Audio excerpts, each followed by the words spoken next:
the tram lines we go. For the first time today, are we ready? Are we steady? Lights are out. First time we are underway. Behrman leads the field into turn one. Some drivers going towards the outside through into the next part of the complex. Now into the right-hander here at turn two. Then it's going to be the left at three. Someone getting a bit sideways coming out of turn three, but Behrman's just keeping things very, very nice and calm and collected. And there is the 206. That's Danny Shields. He's trying to make some moves up the order. But Behrman has already started to get away into the distance.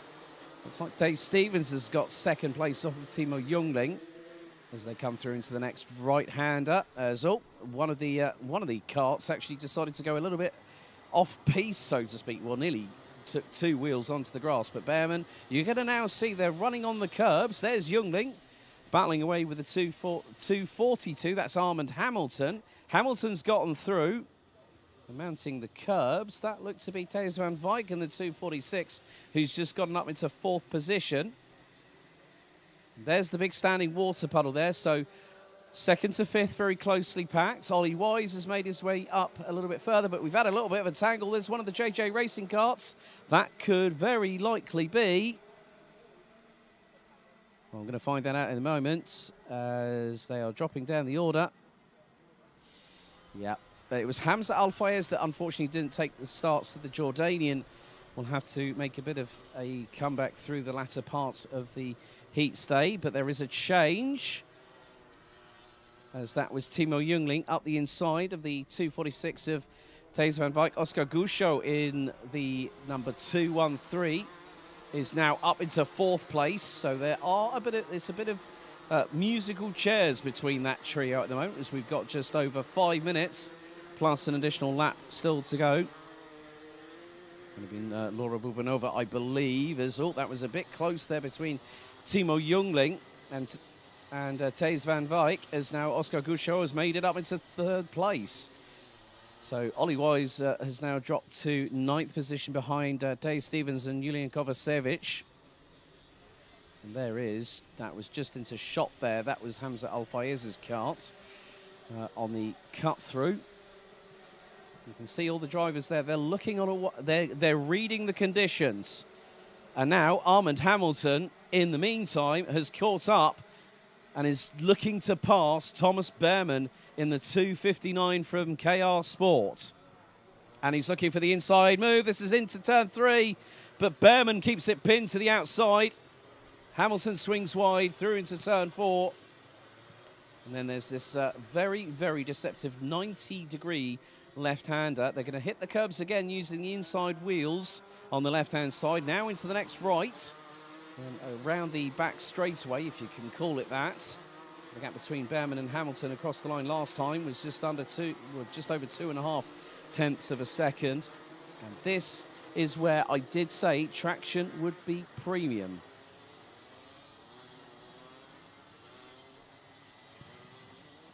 So we're halfway through this opening heat. Junior Rotax C versus D. This is day one out of two. You can see a little bit further behind us, our camera is tracking both Behrman and Hamilton. This is the race lead being contested at the moment. 3 1/4 minutes plus an additional lap still to go. Leaders have crossed the line. Hamilton's just lost a bag full of time. Gap has now expanded to 8 tenths. Gusho is about 1.4 seconds off of P2. Jungling, Van Wijk, Palmer up to 6th from 10th. Ollie Wise now up into 7th. Kovacevic, Mika van der Pavert and Francis Lucasel rounds out the top 10. Danny Shields has made his way up into 11th position, and he was towards the back end of the field when we started, the best part of over 4.5 minutes ago. So Behrman has got a better read on the conditions. But the thing is, he's also the guinea pig. That's a bit of a close manoeuvre there. Was that Mitchell van Dijk I just saw diving up the inside? Possibly on Dave Stevens. That will be a change for 12th place.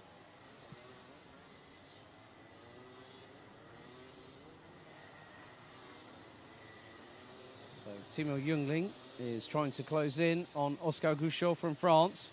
This is the battle for P3. as we come into the final 2 minutes. So this is going to be very, very crucial indeed. Look at the spray coming off of the rear Mojo wet weather tyres.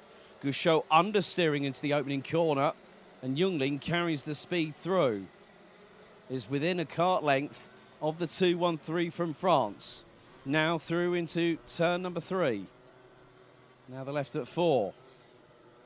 Again, nothing really separating these two. You can be a bit banzai happy if you decide to dive up in the inside of that 90-degree left-hander. But Jungling looking for a better opportunity to get past the 213 from France. Danny Shields now is in the top 10. Fastest lap of the race so far. Armand Hamilton, 1 minute 15.104.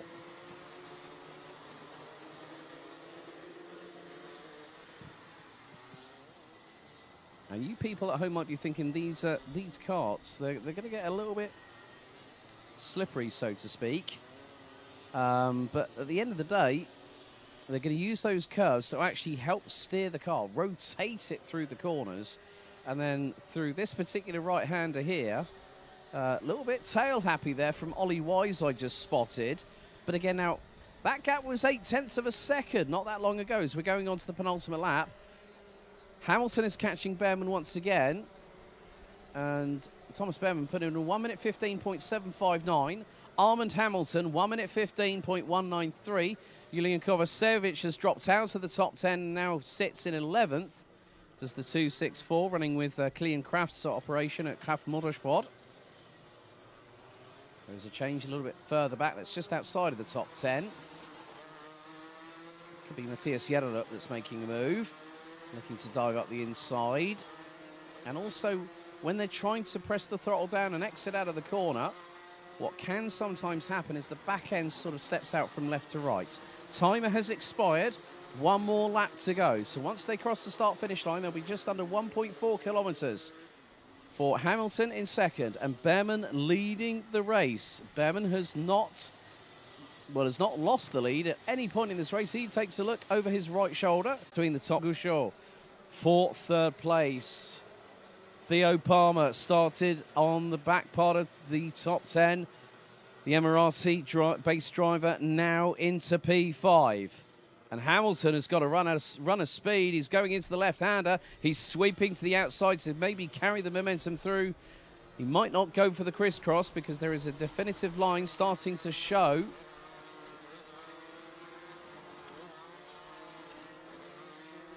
And there's the move. There's the move for the lead. Hamilton just waited and bided his time. He just went through a big old standing water puddle. And now Behrman, through the technical part of the circuit, got through, retook the lead. Hamilton's back up the inside into the next left-hander. Now into the right. It's going to be a run to the line, and Timo Jungling is closing in on the 2 in front. Hamilton leads them into the final right-hander on lap number 7. Who's going to get the better traction? It looks like it could be Behrman. They're going to go through the final chicane. It's nose to tail between the top 2. Who's going to take it? Behrman pulls to the right-hand side. It's Hamilton. Hamilton by 0.127 of a second. Timo Jungling made it the top 3 covered by 0.6.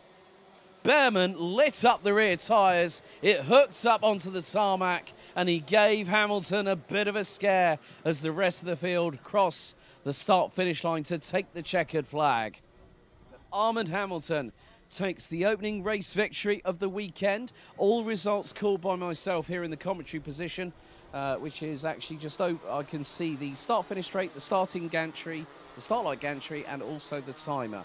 So Armand Hamilton wins the opening race of the weekend ahead of Thomas Behrman by just under 1/10 and a half. Timo Jungling in second. Timo Jungling in third place ahead of Oscar Gouchot, Theo Palmer, Thies van Wijk, Ollie Wise, Mika van der Pavert, Lucas Sells. Danny Shields completes the top 10 ahead of Julian Kovacevic, Mitchell van Dijk, Mariembourg, Matthias Jererup, Sky Parker, Sinje Perez Onbol, Tay Stevens, Laura Bubanova, and Mati Sometre rounding out the 19 finishers. And unfortunately, before the start, we lost Jordan's Hamza Al-Fayez.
Now we get underway with our second. Oh, and we've had a spin, and that's the 245. Ruben Verheyen that's lost the back end whilst trying to warm up the wet weather tyres, and manages to get pointing in the right direction and onto the black stuff. But here is your starting grid for Junior Rotax Heat 2, and it's A versus B. Max Cuthbert and Casper Schurmans will be on the front row.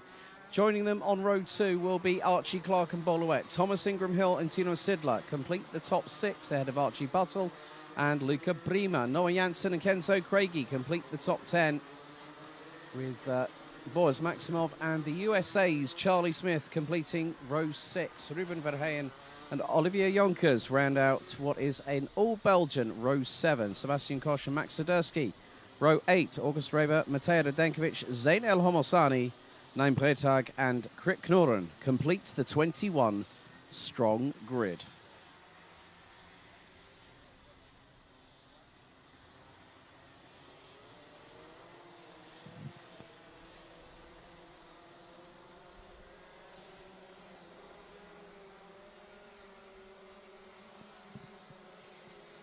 So the drivers will now have to make their way around this 1.38 kilometer circuit on their official formation lap.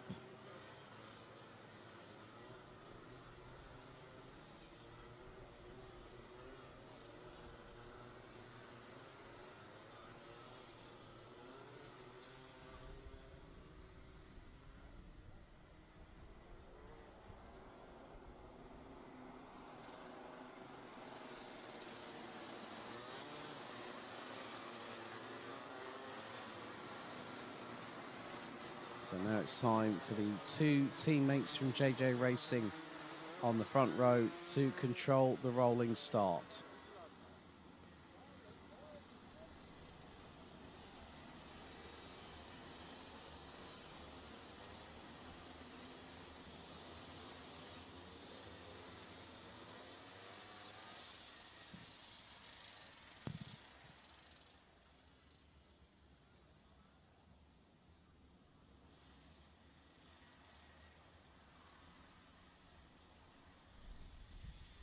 So this is going to be very, very crucial for these drivers as we're going to head into the tram lines once again for 7 minutes plus an additional lap.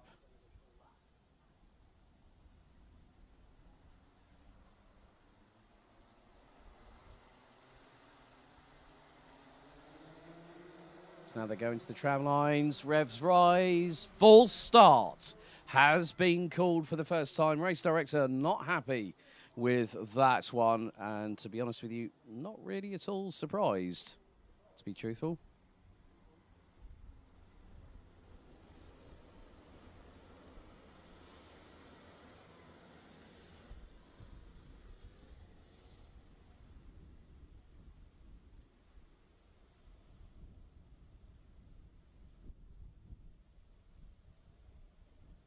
So we're going to have to go around for a second time of asking and find out if we will have a clean start on this particular occasion. If we do have a second full start, there will be a red flag called.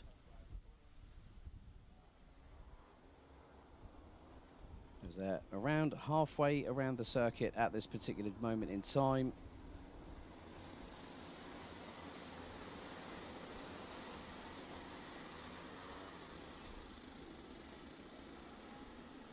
So it will be a case of finding out who will join Armand Hamilton as a race winner in the heat phase for Junior Rotax here at Mariembourg at Karting d'Espagne.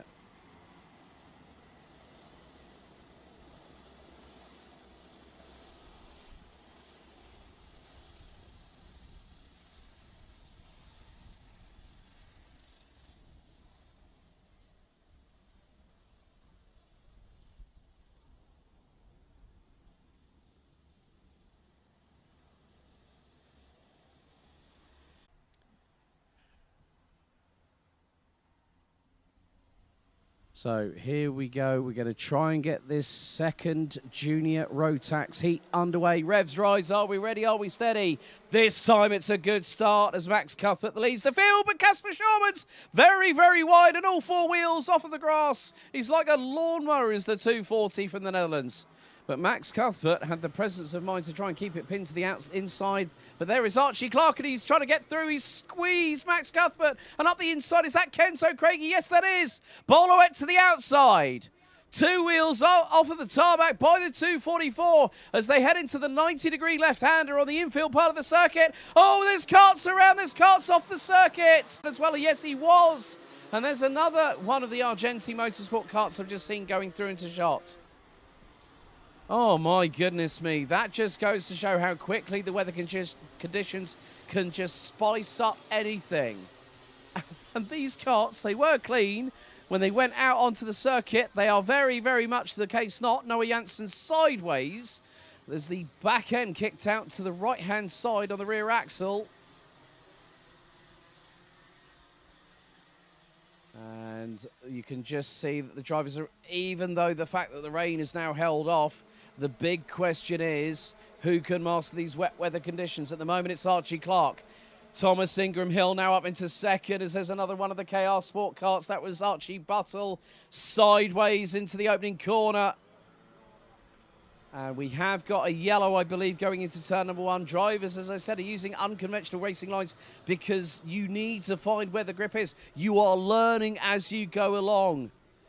There is the 222 of Max Sidursky. Now a junior these days. But Archie Clark has really scarpered away into the distance.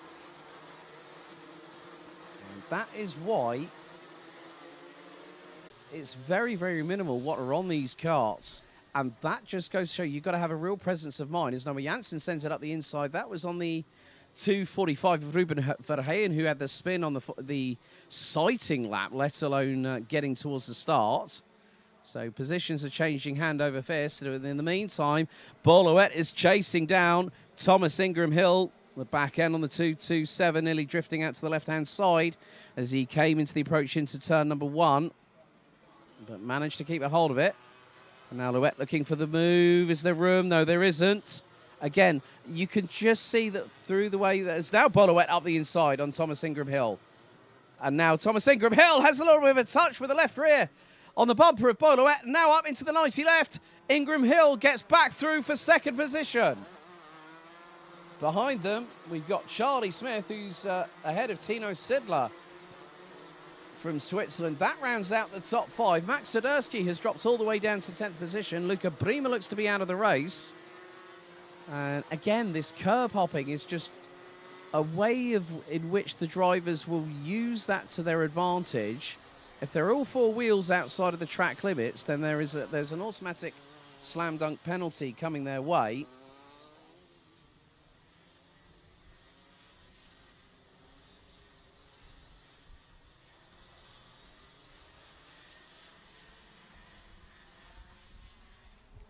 But Archie Clark has romped away into the distance. Boloet in second, 2.6 seconds behind.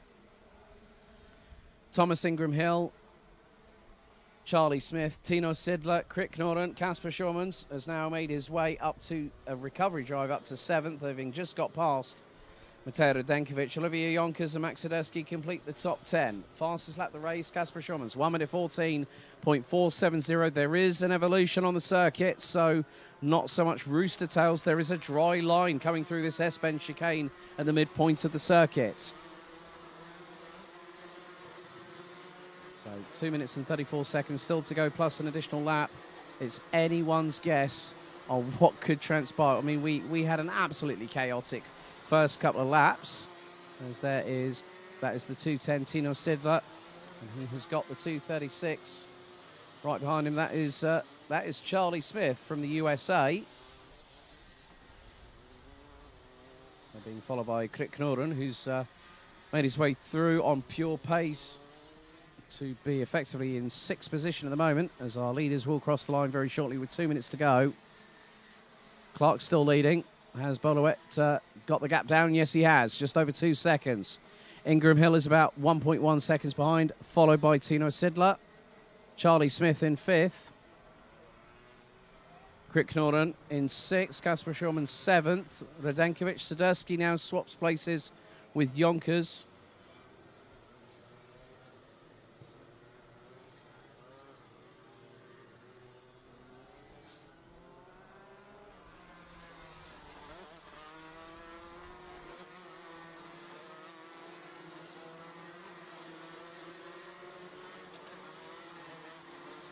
So there was a little bit of a side-by-side moment there coming through the S-bend.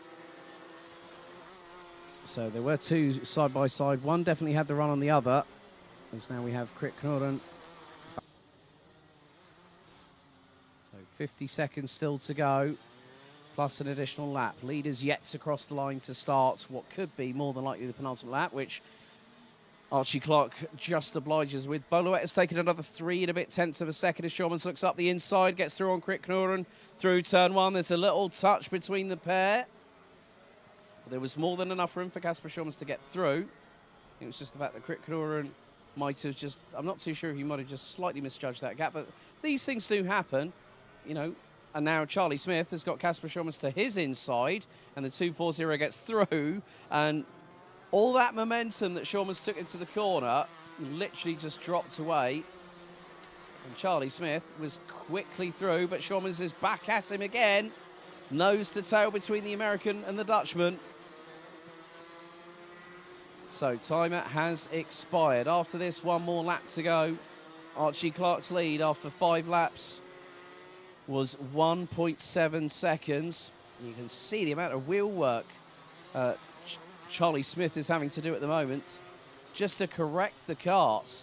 You know, you put the power down, it's going to step out to the back, to the left on the back axle of the kart. As now our leader, Archie Clark from KR Sport, crosses the line to go onto the final lap of the race. Louette has got that gap down again. If he had another couple of minutes in hand, I'm sure that Boluet would be challenging Archie Clark for the race lead. Thomas Ingram Hill has kept it very, very nice and steady in 3rd position. He's 2.3 seconds up the road by the driver now in 4th place. That's Kasper Schulmans. Charlie Smith from the USA in 5th. As it is getting a bit close for comfort between Smith, Knorren and Sidler. Knorren through. Charlie Smith keeps it. He was high, wide and handsome. I think he channeled his inner Ken Block right there. He's trying to go toe-to-toe with Krit Knorren going through into the turn 5, 90-degree left-hander. But it is going to be 2 different winners in 2 different races, because Archie Clark, he got in front of everybody else and he hasn't really looked back. The 239 from KR Sports. And into the final right-hander goes the youngster. Turns it in, uses the wider line. Less standing water on the inside of the exit of that right-hander. Through the chicane, and it's going to be a win for KR Sports. Archie Clark Boluet from Belgium takes 2nd. 1.2 seconds adrift. Thomas Ingram Hill in 3rd. Kasper Schulmans, after that drama in the early stages when he went grass mowing off of turn number 1, he takes P4. Krit Knorren 5th ahead of Charlie Smith. Tino Sidler. Kenzo Craigie recovers after his incident with Max Cuthbert at turn 5 to take 8th ahead of Matej Radenkovic, Sebastian Koch, Olivier Yonkers, Max Cuthbert, Archie Buttle, Boaz Maximov, Noah Janssen, Max Swiderski, August Reber, Ruben Verheyen, Zainel Homosani, and Naim Bretag, rounding out the 20 that all finished every single lap of this race. Luca Brima, I think, didn't take the start.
Now we get underway with our first of 6 senior Rotax heats, and it's senior Rotax.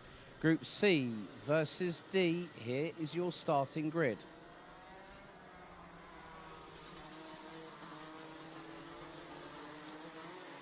On pole position, it's going to be Sean Butcher. Alongside him will be a fellow Brit, so it's a front row British lockout, courtesy of Alexander Savinkov. Lachlan Robinson and defending champion Kai Rillet's on row 2. Mathis Turlo makes a welcome return to the championship. He'll be joined by Hungary's Zsombor Kovács on row 3. Canada's Lauren Legault and Dion van Verven. Row 4, Sverre Ubben and Paul Simard round out the top 10. Jort van Wijk, James Swindells, Scott Westhoven's, Lawrence Herbols, Luke Neeson, Nolan Lemarais, Lotus Tveen, Montego Masson, Danny Prince and William Haugstrand complete the top 20 positions. Fredrik Zevis Christensen over Anagnostiidis, Mads Larsson, William Christensen, Kamal Monad, Vincent van Kerkhoven, Rune de Bruyke, Jules Roussel, Alexander van Meulen, Gustav van Gop and Jonas Lelou rounds out the 31 strong grid.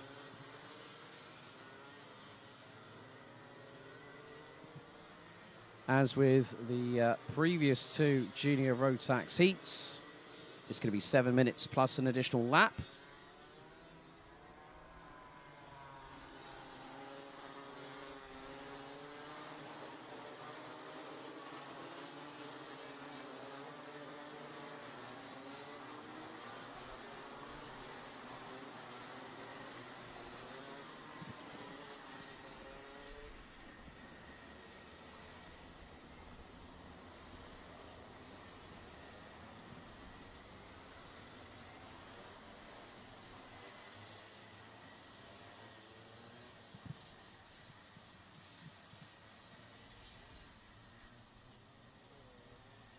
So now we will find out what will occur over the next 8 or so minutes. The track has evolved to a point where we may have a little bit of a crossover, but at the moment, wet tyres are de rigueur here at Mariembourg. 7 minutes on the timer, red lights on the gantry. The 31 strong senior Rotax field starts to be informed to slow down by the race director as they will come out of the chicane here at Karting d'Effagne. Are we ready? Are we steady? Lights are out first time and we are underway, and it's 4 wide. 4 wide, we've got a turnaround. Oh, and that was the 324 of Hungary's Zsombor Kovács that went spinning 180 degrees the wrong way. And there is one driver that's in front. There's a bit of a scrabble for positioning. Drivers going here, there and everywhere. That includes Mathis Tolo. The 353 is on the grass. That's Scott Westhoven's coming out of turn number 4. And now we've got more drivers mowing the lawn with their front fairings. And that was one of the Dan Holland racing carts, if I'm very much mistaken. Couldn't really pick out the number. There's Sverre Ubben. Trying to get on level terms with one of the, that might be Alexander Savinkov he's battling with. That's days of old there. Mathis Turlo right up the inside of Dion van Verven. So a very fast and frantic pace. Opening moments, that was Lachlan Robinson, I believe, up the inside of Dion van Verven. It might have been one of the other KR Sport carts as they come across the line. Butcher leads.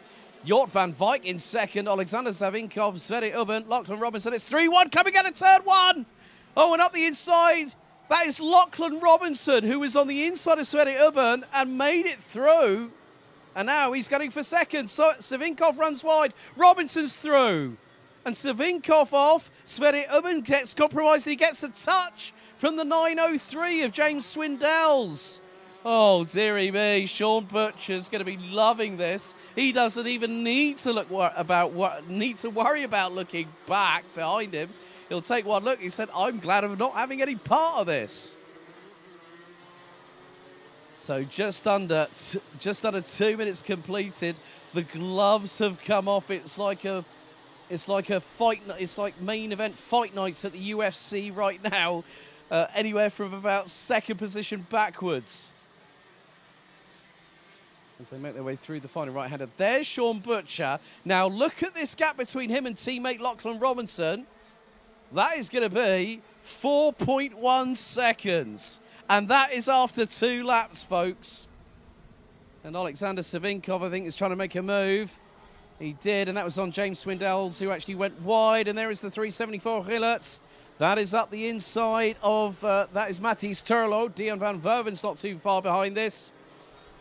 And you can just see that even with the fact we've got a dry line on the circuit, this is going to cause problems for these wet weather tyres. But at the moment, there is still a significant amount of dampness on this circuit.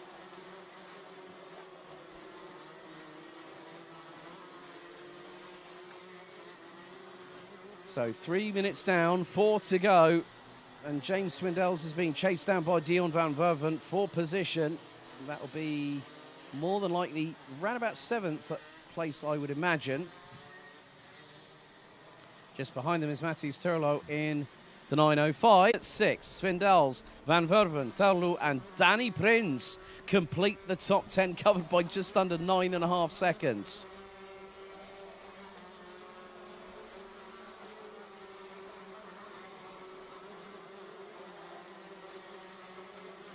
And look at the senior Rotax snake train going through Sverre Ubben as they're going to go into the right-hander now here, which will then lead them into the start-finish straight. Oh, a little bit wide there from Jort van Wijk, and Sverre Ubben gets the whole shot, gets the draft. Gap between Robinson and Butcher. Robinson in second, Butcher in the lead. Robinson's just put in a 1 minute 4.3. He's absolutely decimating the lead that Sean Butcher has at the moment. They are good friends, they are teammates. And this will be a smooth that Sverre Ubben was looking to do. And you know what? They both got chronic understeer going through that turn 3 left-hander. And Sverre Ubben managed to get through. Jort van Wijk really didn't have anywhere to go on that one, I'm afraid, as we're heading into the final couple of minutes. Antigua Masson now up into 21st place. The 394 running with Kraft Motorsport. Let's see, Zombor Kovac, after the drama that he had going through into turn 1, he's all the way down in 28th position. There's the 911 of Rune de Broeke, battling away with the 396 of Ivar Anagnostiidis. And a little bit of a bump and run there, I think, if you want to use an Australian term there, by Scott Westholt. Well, you can just see how hard these drivers are now starting to push. They're going to be having to use the wet parts of the circuit to cool those Mojo wet W5s down. And now it's a real dogfight here. That's Scott Westhoven's I've just spotted. He's battling away with Kamal Murad and also the 911 of Rune de Broeke. Kamal Murad has gotten through on the 353 from the Netherlands, and so has the 911. Anagnostiidis is also there just behind them. We're on to the final 40 seconds, plus an additional lap of this race. And now the sun is trying to break through the clouds. There's a glimmer of hope for the drivers now. I think for everyone involved, including the marshals, camera crew, and everyone that members of the associated media that are out on circuit. 2.1 seconds is the gap between Butcher and Robinson. It's not going to be enough, but there is a move coming through. That is Matthijs Turlo on Kai Gillett, sweeping through the inside of the 374. Gillett's this year, earlier on, changed teams from JJ Racing last year, who he won the BNL Karting Series Senior Rotax title as a rookie. He then changed to Kraft Motorsport, and just a few weeks ago, the youngster from Tremelo in Belgium switched to one of the powerhouses, Strawberry Racing. Timer has now expired, and very shortly, Sean Butcher will start the 8th and final lap of this race. There is the number 905, that's Matthijs Turlo, leader on the final lap. Robinson gets the gap, well, did not go faster. Sverre Ubben, Jort van Wijk, Alexander Savinkov round out the top 5. Turlo, as there goes Dion van Verven. He's going to try for the move up the inside of Danny Prins. And the 377 now tries again through turn 2. Danny Prince just closes the door. Absolutely stoic defense from the 314 with Dams Racing. More juxtaposing for positioning. There's a bit of a touch of wheels. A touch of wheels. That was between, I think that might have been Vincent van Kerkhoven and Sverre Ubben, as our leaders very shortly will be crossing the line. We've just seen Rotax. Robinson makes his way out of the chicane, but there is the man himself, last year's vice champion, 2.726 seconds. Head of Lachlan Robinson. Between first and third, it was exactly to the decimal point, 6 seconds, as Sverre Ubben records a very, very strong finish. Jort van Wijk, Alexander Savinkov, Matthijs Turlo, Kai Gilles, Vincent van Kerkhoven, Rudy de Bruyke, Kamal Mrad, Nolan Lemeray, Ivar Anagnostiidis, William Christensen, Lawrence Herbose, Scott Westhovens and Zomber Kovac round out the top 20. Gustav van Gort, Montego Maassen, Mads Larsen, William Hoogstrand, Alexander Vermeulen, Frederik Servis Christensen, Lauren Legault, Jules Roussel, Paul Simard, and then we got Jonas Lelou. Unfortunately, with just one lap to go, we lost Lotus Sveen. So, there you go, folks.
Now we get underway with our next senior Rotax heat. It is senior Rotax groups A versus B. Here is your starting grid.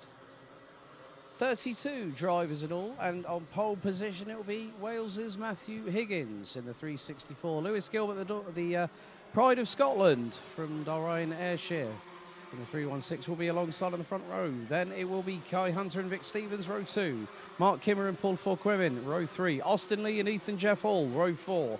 Jaden Teen and Tommy van der Stroys ran out the top 10. Taze Dams and Joris Schoens, row 6. Adam Valster, Maxence Bouvier, row 7. Ralph van der Peven and Fahin Mega, row 8. Stain Scholten and Axel Goes, row 9. Puck Gubbles and Devian Horse complete the top 20. Rounding out the 32 strong, it's Zach Scowler, Anton Morsing, Enzo van den Diggerberg. Then we've got Kasbos House, Robbie Stodder, Bram Ostavada. Then we've got Vandal Gosmat, Siem van Fleet, Rafael Jesus, Spencer, Jake Bezelbecker, and Spencer Brom. Looks like Mitch Haynett is showing up as a non-starter. Looks like Bram Ostavada is going to start from the dummy grid because there was one Tony kart that was being pulled to the side off of the dummy grid. So that might have been Bram Ostavada on that particular occasion. So unfortunately for those Red Actions fans out there, your boy's got a bit more work to do this time around.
Revs rise, and this time the lights go out the first occasion. Higgins leads the field into turn number 1 as it's 2, 3 abreast on the run through into the next right-hander here at turn number 2. And they are definitely getting the elbows out. So is Mark Kimber, who looks to already be up into second place ahead of Kai Hunter as they make their way through. Oh, side by side at its finest at full speed. Absolutely brilliant there from Sunderland's finest in the 335 from the Republic of Tyne and Weir. Well done to that man there, putting a number on Mark Kimber. And there is the 316 of Lewis Gilbert making his way through upper position. That was very, very neatly done. Also, funnily enough, I actually went on my way to, well, in my travels earlier on this week, I actually saw, well, as I say that, I'll come to my point in a second, but Mark Kimber sends it back up the inside and returns the favour to Kai Hunter on that particular occasion and now retakes P2. Gilbert is now closing, so is Austin Lee in the number 372, based out of Weisendorf. Family originally from Portland, Oregon in the United States. So still runs with the stars and stripes like he always has done on his side pods. So Vic Stevens, who I'm just about to mention again, and as long as none of these rambunctious lot decide to steal my thunder whilst I'm making a point. Funnily enough, I went past a particular type of lorry that had Vic Stevens' cart emblazoned all over it. And when I got told, oh yeah, Dams Racing, I said, karting always seems to follow me. And I said, yeah, I know that number, Vic Stevens. Can't remember what type of lorry it was on, or heavy commercial vehicle. Now the favours return again. Hunter gets the slipstream on Kimber. Gilbert waiting in the wings. He's got the ringside seat as the Scotsman. Austin Lee still keeping pace. There is a battle royale happening behind, and that is being led by Vic Stevens. Jaden Teen looks to be in the mix in that one as well, along with Paul Forquemin, who's got Ethan Jeff Hall to his outside. Oh my goodness me. Talk about a moment as we've had a couple of carts off the circuit. Ethan Jeff Hall pulls an outside manoeuvre from absolutely nowhere. And on all people, you do that on the most experienced senior Rotax driver in the field, Francis Paul Forquemin. Oh, we've got a race on our hands, folks. And now it's closing up at the front. Kimber back up the inside of Hunter through turn 1 with a full rate of speed. And it's nearly 3 wide coming out of the corner as well, a little bit further back. And there's a bit of pushing and shoving. This could get a bit hairy here, folks. Jaden Thien makes his way up a couple of positions. Oh, they are, you know what? I am so glad I am not stuck in that train right now because Vic Stevens is leading it. Everyone is concertinaing behind. There's not enough room, let alone enough room to swing a cat. It's now Kimber up the inside of Higgins to now take the race lead. Austin Lee sends it up the inside of Kai Hunter to battle for 3rd position. And Lewis Gilbert again is still waiting. But here comes Vic Stevens. Here comes Jaden Teen in new colours this weekend. Running in the JJ Racing colours, and here goes Austin Lee. He looks for the way up the inside of Kai Hunter, but he can't get it through. He can't get past. What on earth have these youngsters, this lot had their ready Breckle, their Weetabix this morning? I'm about to have a coronary at this rate. As, oh, big off through turn 3, 1 cart in the air, and that was the 321 of Des Dames. All 4 wheels up into the air, and he was lucky to keep it out of the barriers. Very, very lucky indeed. That was Adam Valster that came into contact with the 321. Oh, dearie me. That just goes to show how close the margins are when you are looking for a move. You are millimetres away from either contacting the sidewall of the tyre, rubbing a side pod, as now the lead will change. Higgins now takes the lead back off of Mark Kimber. Kai Hunter is now looking for his opportunity to strike whilst the iron is hot. And now he looks for the move up the inside. Through turn 3 goes Kai Hunter on Mark Kimber for P2. And on the outside curve, the outside runoff area coming out of turn number 3, Ethan Jeff Hall just kicked up a lot of water from the outside curbing, which has the little sort of like divots in it, and it holds that water.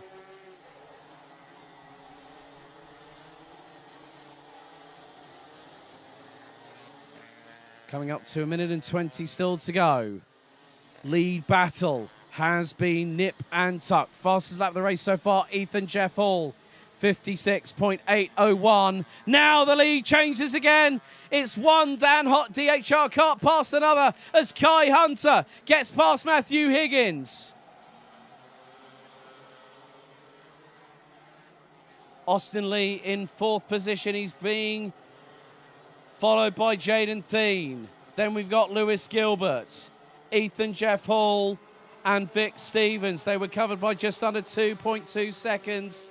After lap number 6, we're on to 40 seconds, plus an additional lap still to go.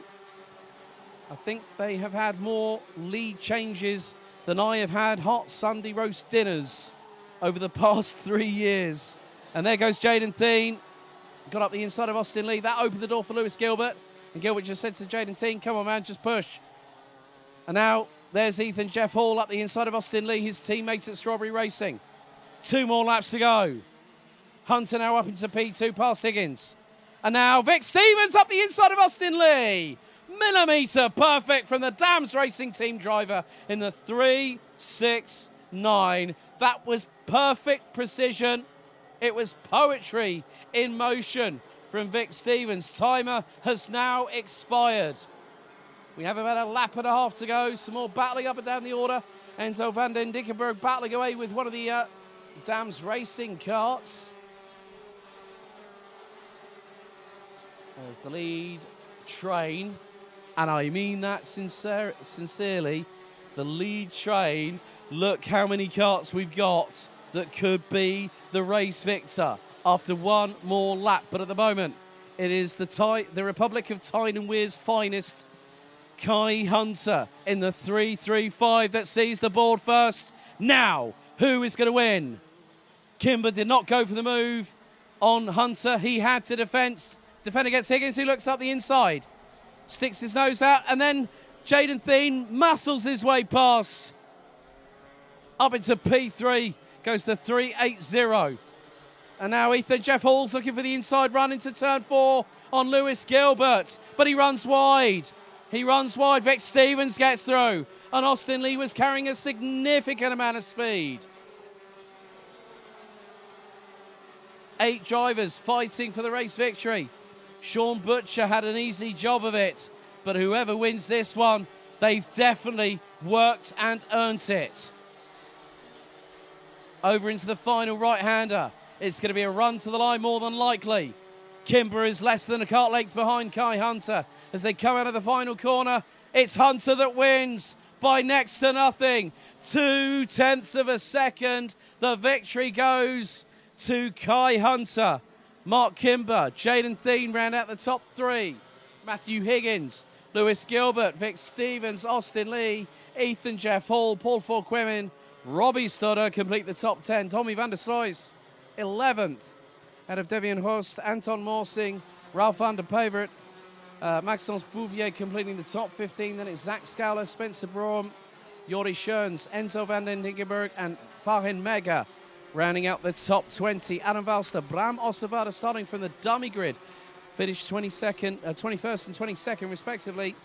Rafael Jesus, Gwendol Gozma, Thijs Dam, Goma. Then we got Thijs Dam, Steen Scholten, Jake Bezelbeck, Sian Van Vliet, Puck Gubbles being the last of the runners and riders that completed all 9 laps.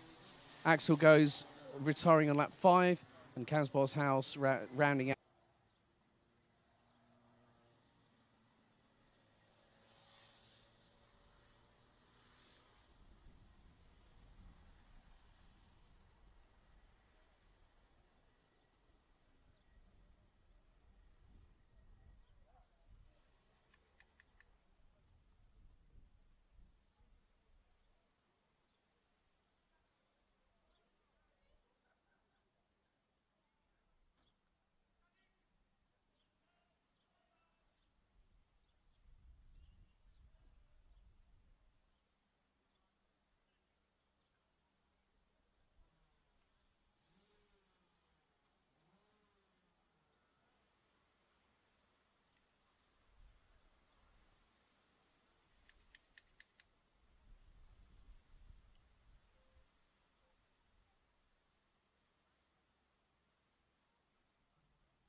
So after the madness that was the senior Rotax second heat won by Kai Hunter, we now have our Minimax and Minimax rookie drivers out for their day one pre-final. And here is your starting grid.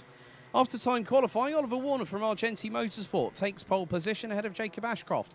And what's more, it's a top 4-row British lockout. I have never seen that in all my years of karting commentary.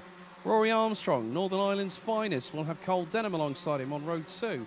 Jack Freeman and Kai Clark will be on row 3. Albert Friend and Tom Reed will be on row 4. Lucas Stoddard and Alexander Van Meeuwen will be on row 5, completing the top 10.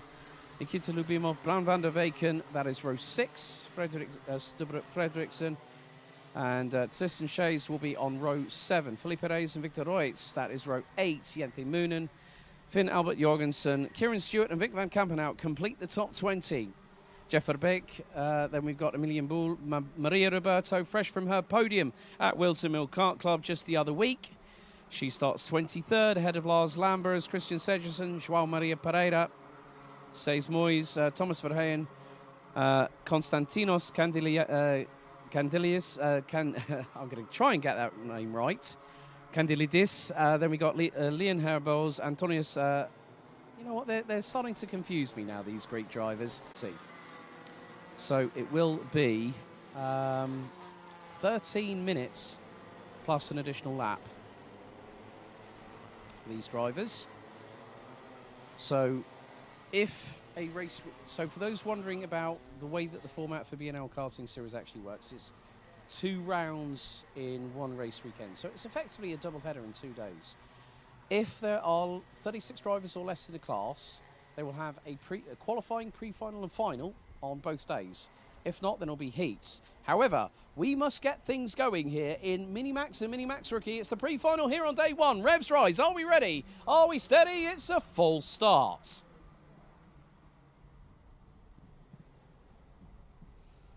So what effectively happens for those that are new to the BNL Karting Series and to our YouTube live stream, thank you very much for joining us.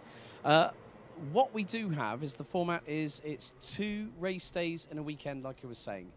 So if there's less than 36 drivers, it's qualifying, then it's a pre-final and final on both days. However, if it's more than 36 drivers, such as the case with seniors at 63 and juniors at 41, you then go into, you have qualifying on the Saturday, heats on the Saturday, you then have second chance if there's more than enough drivers to facilitate that. You'll have a B final if required, if possible, and then you'll have the pre-final and the final for the top 36. Oh, right. We have, that is the 119 driver, that is Dactylidis in the 119. Will not be taking the start, so we're down to 31 drivers already before we have even gotten things started.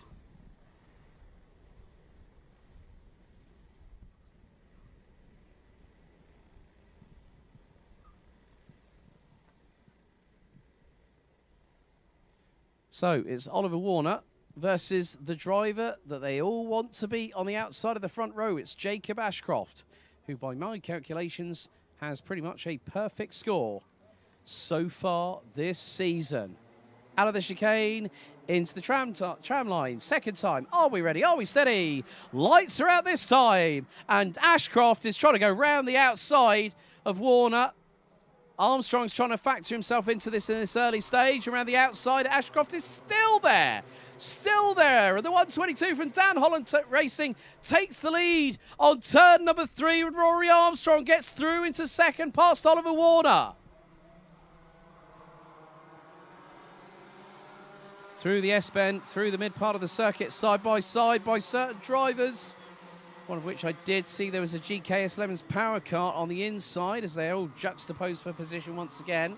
Cole Denham going into battle with teammate Kai Clark as, Albert Friend with a run of speed. A little bit of a touch between him and Rory Armstrong. And that allows, I think that was Oliver Warner, might have just gotten back through. Yes, that is.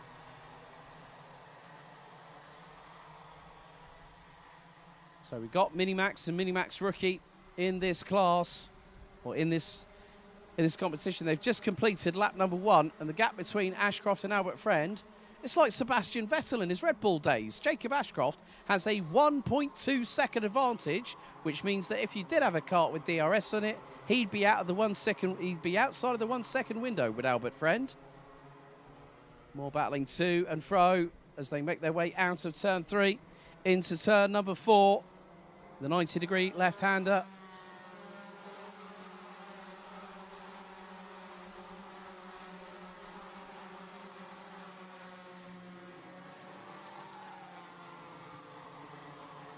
So Albert Friend in second position, trying to close on in to Jacob Ashcroft. Now, we have seen them battle against each other before.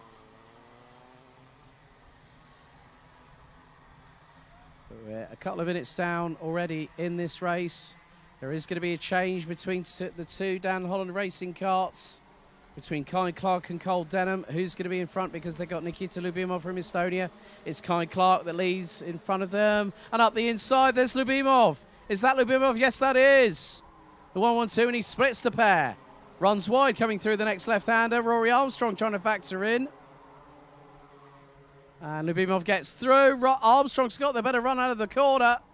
And the 1-6-2 of Kai Clark has been left out high and wide. Out to dry, I'm afraid, and they're still battling through the S-bends. Oh my goodness me! That is. Are they taking a page out of the seniors? As Albie Friend just wallops the curb, the right rear. Oh, we have had an incident. There is a yellow flag at Marshall Post 6, so that is on the back straight. First 3 minutes is now Oliver Warner. Up the inside, through on Albert Friend to take back second position. And Ashcroft is 1.9 seconds up the road. 1 minute 1.062.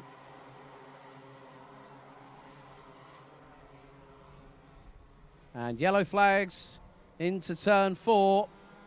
No overtaking permitted. I'm wondering if there's more than just one yellow flag, because if that's starting to go... well, it depends on the severity of the incident. So, yeah, 2 posts where we've got yellow flags.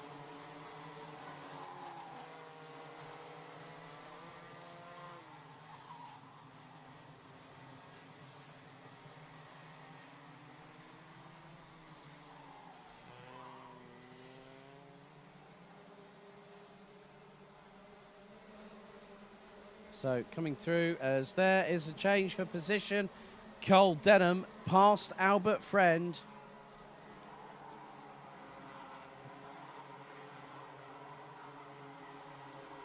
And that was for third place. Another change happening. Albert Friend gets past. That's by Nikita Lyubimov from Estonia. The 2021, if I remember correctly, 2021 Rotax Max Challenge Grand Finals Micromax champion. And this is his second year in Mini. He was very, very pleased when he got his new race suit from the team that he's running with, Bouvin Power.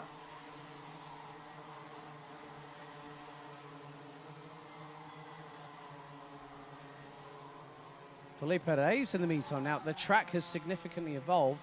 Felipe Reyes has just put in a 1 minute 0.628 second lap time. And the youngster from the Netherlands, currently P7, he's just behind Rory Armstrong. And there they go across the start-finish line. Oliver Warner's got Cole Denham to the inside. Through turn 1 on the 172 from Argenti Motorsport. Keeps it in front. Absolutely brilliant exchange between the 172 and the 162. They got the 112. There's a lot of twos at the end of... well, that's quite funny. The top 4 have each got the number 2 at the end of their race number. I could be doing so many puns about it this weekend, but I'm not going to bother. However, there has been a change once again. So Denham and Lyubimov get past Warner for second and third, respectively. Lyubimov bouncing through the curbs, nearly unsettling the back of the kart through that very complex and very, very tight chicane through the latter part of the infield.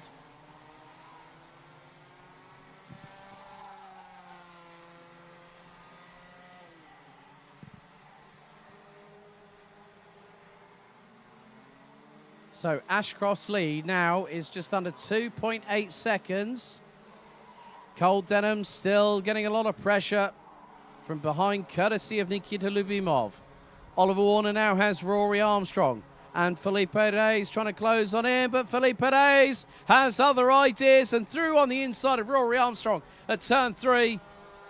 The 107 from the Netherlands gets through.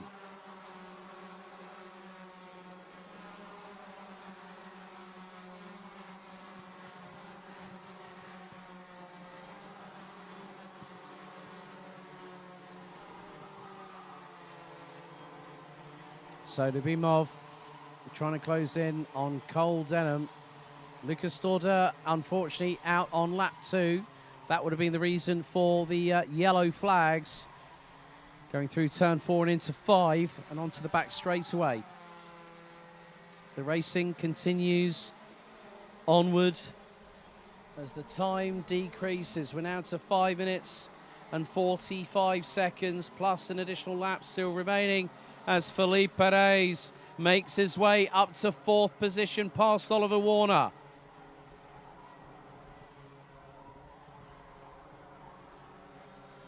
And now we'll be gunning for Nikita Lyubimov in 3rd and Cole Denham in 2nd, but it's Jacob Ashcroft who is leading the way by a considerable margin. 2.7 seconds at this juncture. 122 based out of Weston-super-Mare. Definitely making sure that he is the one that they all have to try and beat this weekend here at Karting de Fagne in Mariembourg. It's a wonderful part of Belgium and it has a great racetrack to boot. Now they come across the line. 4 minutes and 45 seconds still to go, plus an additional lap. Cole Denham has taken a slight chunk out of Ashcroft's lead, but it's minimal at best. Felipe Reyes, best lap of the race so far, 1 minute 5. A 1 minute .505. So we are close as there is, that's Vic 7 from the United Kingdom. Well, that's Lars Lambers behind Yenthemoon in the 142.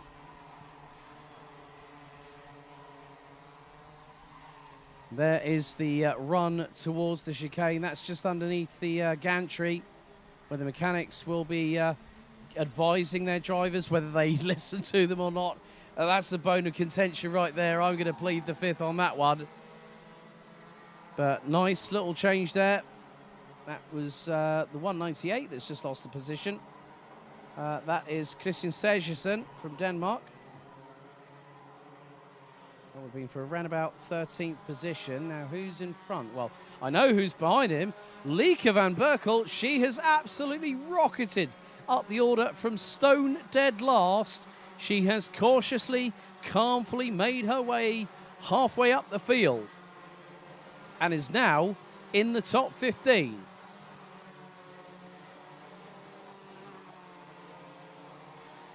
There are still battles a little bit further back behind the race leader of Jacob Ashcroft. His gap last time around was 2.669 seconds ahead of Cole Denham. There is the race leader across the line with 2 minutes 50 to go. Now the scramble for second. Felipe Reyes, Oliver Warner and Rory Armstrong are close. And Van Berkel still trying to get a little bit further up the order. Has got Christian Sejersen up the, has gone through on the Dane from RS Competition. Lieke van Berkel first saw this young lady as a driver in Micromax. Later on that season, that was last year if I remember correctly, moved up to Minis. So she just got, I mean, the good thing is to see drivers like that make their way through the field on pure pace. Yenthemoon in the meantime has set the fastest lap of the race. 1 minute, .399 second lap time.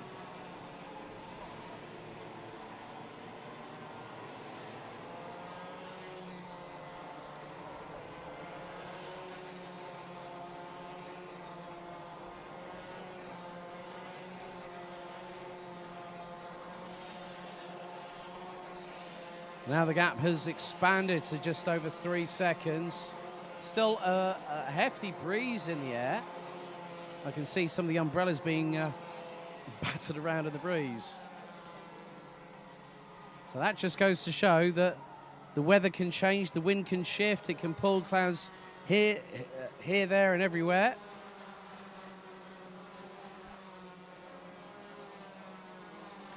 So with 1 minute and 15 seconds to go, Nikita Lyubimov has now taken second from Cole Denham. Felipe Reyes, Oliver Warner and Rory Armstrong still continue to reside in the top 6.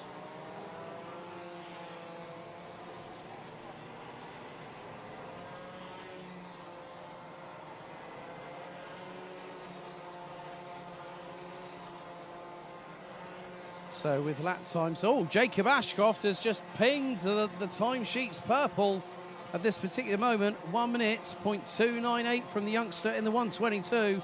He's expanded his gap to 3.1 seconds over Nikita Lyubimov. Cole Denham rounds out the top 3 as we go with 30 to go, plus an additional lap. So that means this, plus 1 lap to go by the time that our race leader will cross the start-finish line.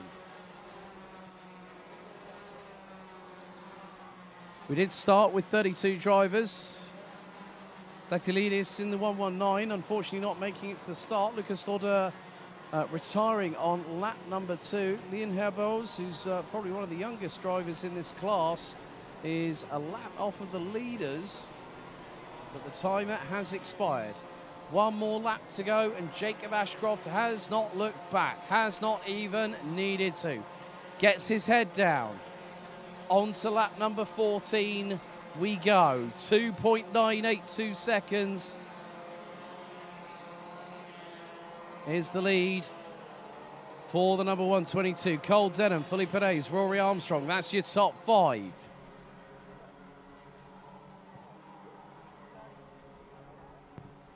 Alexander Van Meeuwen, in the meantime, has been closing in. Oh, no. That is a big drama. That is the 116. That's the UK's Kieran Stewart. And that was towards the end of the circuit. So he'll unfortunately drop to the end of the field. And we'll have 28 drivers completing the total distance. But that's a real shame for Kieran Stewart. His luck here in Europe does not seem to want to be on his side. But there's one driver above all. He's dominated proceedings from lights out to checkered flag.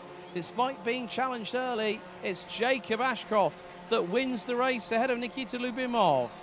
From Estonia, Cole Denham, Felipe Reyes, Rory Armstrong. That's your top 5. Ahead of Oliver Warner, Albert Friend, Alexander Van Meeuwen, Thomas Verheyen, Jenthe Moonen, Kai Clark, Klaas Lambers, Lieke van Berkel, Frederik Stubrup, and Christian Sejersen round out the top 15. Finn Albert Jorgensen, Big Van Kampenhout, Tristan Shays, Jack Freeman, Victor Reitz round out the top 20. Then follow that up with Tom Reed, João Maria Pereira from Portugal, Emilian Boule from France. Then you've got Bran van der Weyken, Konstantinos Kandilidis, and then we've got Jeff Rebecca and Maria Roberto rounding out the 28 strong to finish the race with just 1 more lap to go. Kieran Stewart retired towards the end of the lap on lap 12 ahead of with Leon Herbos and Lucas Lauder, unfortunately not making it to the end. Neither did Antonios Dactylidis, who did not take the start.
Of course, with motorsport, we do still carry on despite tragedies that might occur. Just recently, earlier on today at Spa-Francorchamps, MP Motorsport driver Dilano Vanthof was involved in a fatal accident at Spa-Francorchamps, and at just 18 years of age is no longer with us. So we will be racing in Dilano Vanthof's honour, and our thoughts are with him and his family at this time. But we do have our next race coming up, which is DD2 and DD2 Masters, which will be the pre-final. And we will then make sure that, well, this one is going to be another 13-minute plus an additional lap race. So we have DD2 and DD2 Masters amalgamated. So all their races will be together. A total of 23 drivers, 13 in DD2 and 10 in DD2 Masters.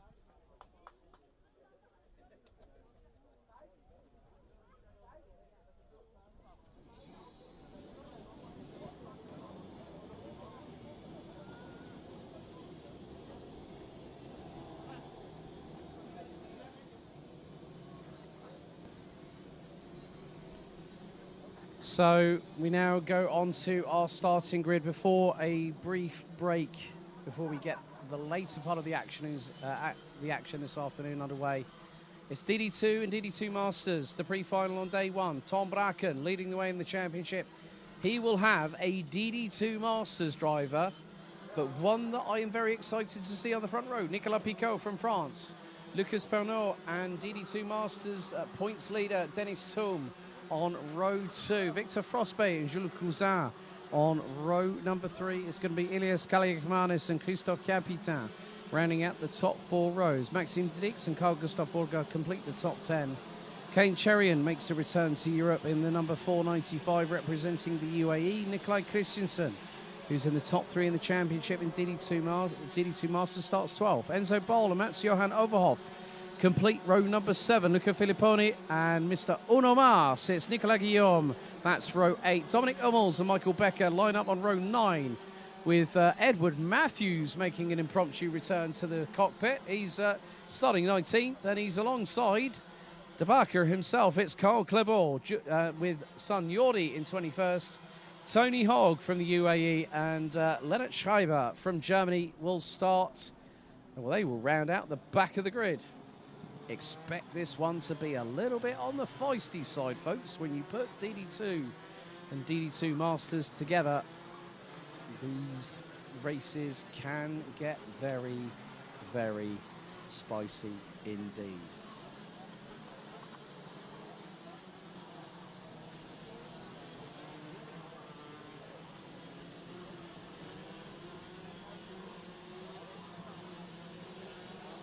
So 13 minutes plus an additional lap for these drivers as the red lights are once again on the gantry.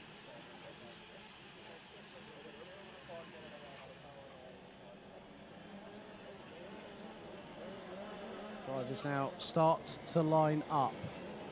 As we get set, we get ready. Now make their way out of the chicane. Here we go for DD2 and DD2 Masters. It's the pre-final on day one. Are we ready? Are we steady? Lights are out first time. Here we go. Bracken leads the field through into turn one, but Lucas Pernot gets the jump on Nicolas Picot, but the Frenchman returns the favour, going through into turn number two, and he gets through on the Canadian. Victor Frostbay gets through as well on Lucas Pernot. There's Jules Cousin in the 451. He rounds out the top five as they go through the S-bend. Dennis Thum now down to sixth and second in DD2 Masters after this opening foray. But Tom Bracken had the wings, he had the wind underneath his side pods at Karting Genk just over 80 days ago. And the 418 from SP Motorsport is leading the way. His teammate Enzo Boll started around about the bottom part of the top 15. That young man's got some work to do, but he's already making some inroads at this point. Michael Becker making him overtake, more than likely on Dominic Hummels. That's for 17th overall, but Enzo, looks like Tom Bracken did have a lead over Nicolas Picot about close to 6.5 tenths of a second. And it's the DD2 Masters meet in the DD2 sandwich. That's second to fourth, with Victor Frostbay now ahead of Nicolas Picot. Lucas Pernot from Canada in fourth place. Dennis Thum has got past on Jules Cousin to now take fifth position overall. Christophe Capitan, Carl Gustav Borgard, Maxime Dirix, they're all up. They now round out the top nine ahead of Greece's Ilias Kaliakmanis from Greece. The 421 Enzo Boll has already made short work of at least 4 karts in front of him. And now he's on the verge of getting up into the top 10. Oh, and Kane Cherion's dropped down the order. He's come to a standstill. Oh, that's a disaster for the 495. And now Enzo Boll looking up the inside. That's the 421 of Kaliakmanis through the turn 4 left-hander. And the 404 gets through.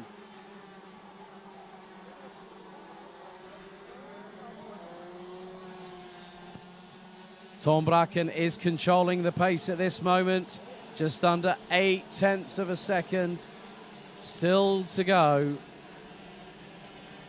Well, still to go between him and Victor Frostbay. But Frostbay can't get away from Nicolas Picot and Lucas Pernot. Look at the train. When you have DD2 and DD2 Masters together, you get close quarter combat. And Luca Filipponi is out of the race before it even got started. The 582 DD2 Masters driver from Belgium was out before we'd even gotten started. So Kane Cherian will be a second retiree from this race, as once again they go through into the turn 4 90-degree left-hander. Lucas Pernot has set the fastest lap of the race, 55.715 from the 450. Dennis Thum is not that far off the pace. Actually, you know what? He's effectively 29 thousandths slower on that previous lap that Lucas Pernot did.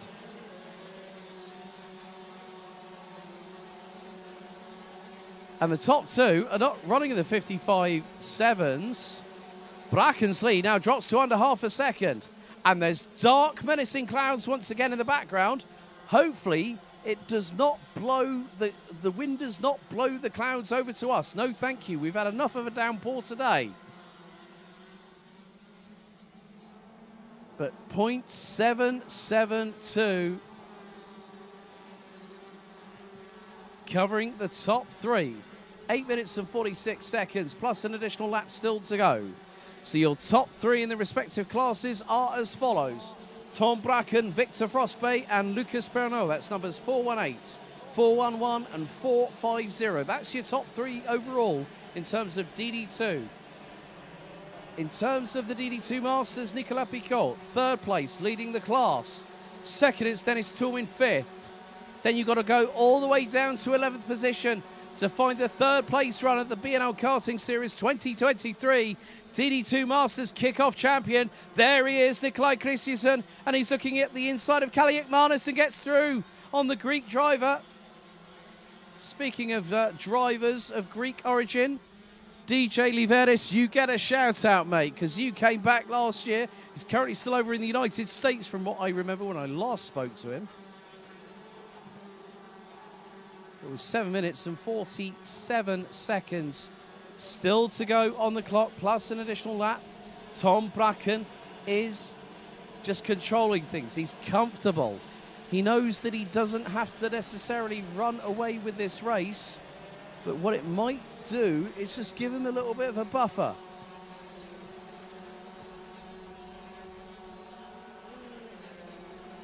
And in that kind of terminology, what that means is that if he can eke out a gap to maybe say 8 tenths, maybe a second, as that was the 444. Ho, ho, ho. Uno Mas does a number on Edwards Matthews, but the Brit returns the favour through turn 2. And there is Christophe Capitan, and I spot the donut delivery boy. It's Mats Johan Overhoff. He tries to get through on the 599. The tail end of both those carts were all over the shop. They were sliding left, they were sliding right. Nikolai Christensen now makes it into the top 10. And he's not that far off the pace of Enzo Bol. Maxim Dirix, though, he's showing his fastest lap dance moves at the minute. 55.289. And he's closing in on Carl Gustav Borgard for 7th position. The gap now is just is the youngster from SP Motorsport. Both he and Enzo Bol jumped to class. They've done exactly what Maxim Shurko has done in the Euro Trophy this year. Tomas Rudokas, also from Lithuania, another junior driver that nationally has moved from juniors. How hard he tries, he can't shake off the 451 of Francis Jules Cousin. And that is going to allow Carl Gustav Borgard, Maxim Dirix, there they are, along with Enzo Bol. Enzo Bol now 9th. Started just at the bottom of the top 15.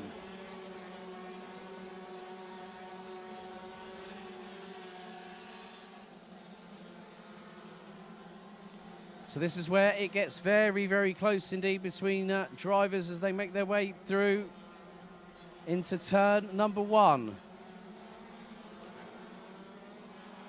A bit of a scrap at the back of the field. That's Tony Hogg. And going up the inside of Lennart Schreiber, that was Jori Klebold, the son of Carl. Where is Carl at the moment? Carl is currently ahead of Dominic Hummels. That's 17th overall. That, I think, by my reckoning, puts Carl Klebold at the minute. Well, Michael Becker is ahead of him. So is Christophe Capitan. So is Nikolai Christensen. So that will probably put him around about 6th place in the class. There is Dennis Toom. Maxim Dirix is coming for them, though. He is chasing them down. He was nearly 2 tenths quicker than Borgard on the previous lap. And he's just overtaken him. He's just got him. And there we go. Maxim Dirix really, really enjoying doing some clean racing. And now Enzo Bol looking to try and get through on Carl Gustav Borgard. That is easier said than done. But still, with the top 10 covered by 5 seconds, top 3 covered by 9 tenths, all I'm going to say is anything can happen. Victor Frostbay has just pumped in the fastest lap of the race. He's put in a 55.180. He was 6 1/1000ths quicker than Tom Bracken on that previous lap.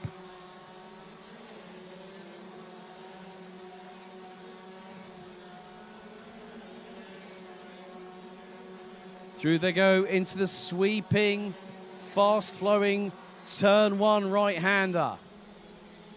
It's incredibly deceptive when you know, these pictures don't do it justice, but as I say that, up into 6th place, Shepherds Racing Services' very own Maxim Dirix gets through and takes that position away from Jules Cousin from France in the 451. And he's just put in another fastest lap of the race, 55 .140. Here is the battle for what is P3 overall. But Nicolas Picaud, if he is one of the younger drivers in DD2 Masters. They dropped the age limit of when you can actually join it, which is 31 years of age. And that would mean to me that Paul Fouquemin might need to move up to DD2 Masters more than likely as of next year. Be very competitive, that's sure. And now we've got, that is Nikolai Christensen, and he's ahead of, oh dearie me, Nikolai Christensen now ahead of Carl Gustav Borgard.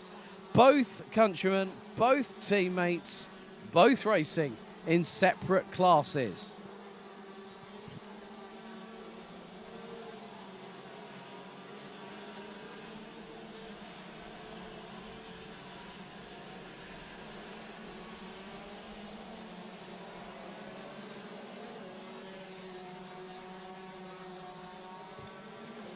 Now coming up to the final couple of minutes of this race, and Tom Bracken is doing exactly what he needs to. Keeping that gap round about the same, not letting the pendulum swing in the favour of the other driver behind him. It's stabilised around 0.5 of a second between Tom Bracken and Victor Frostbay. Bracken was over 1.5 tenths quicker that time around. Picaud still has one of the Canadian finest vintage. In the case of Lucas Pernod, he has been keeping the Frenchman very, very honest. Pernod has really started to come onto form, despite a drama at Val d'Argenton at the second round of the Euro Trophy back in late May, where he was on for a podium. But he's really, really got to grips with things now. Just under a minute to go. So this, and I would say we're probably going to be on the wire for the final lap board being shown. But you know what? It could be the case.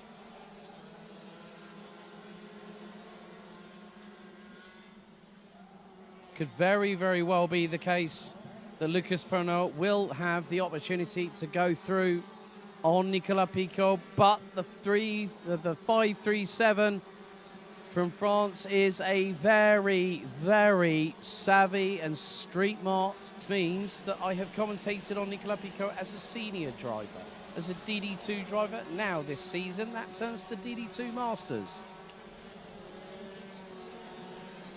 2 laps to go, so our race leader, Tom Bracken, who now has just over a 0.6 of a second advantage over Victor Frostbay, goes on to the final lap. Enzo Boll now looking for the move up the inside of Dennis Toom. Oh my goodness me. You've just got to be careful. Dennis Toom has a lot of experience. And you want to make sure that when you do the move, you do it nice and clean and tidy.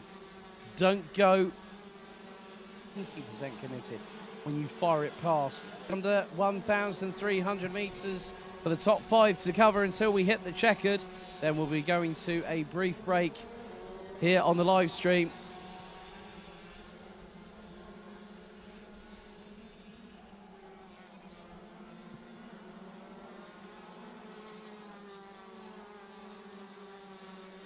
And still Lucas Pernod. No matter what he tries, Nicolas Picaud has an answer for the 450 from Canada.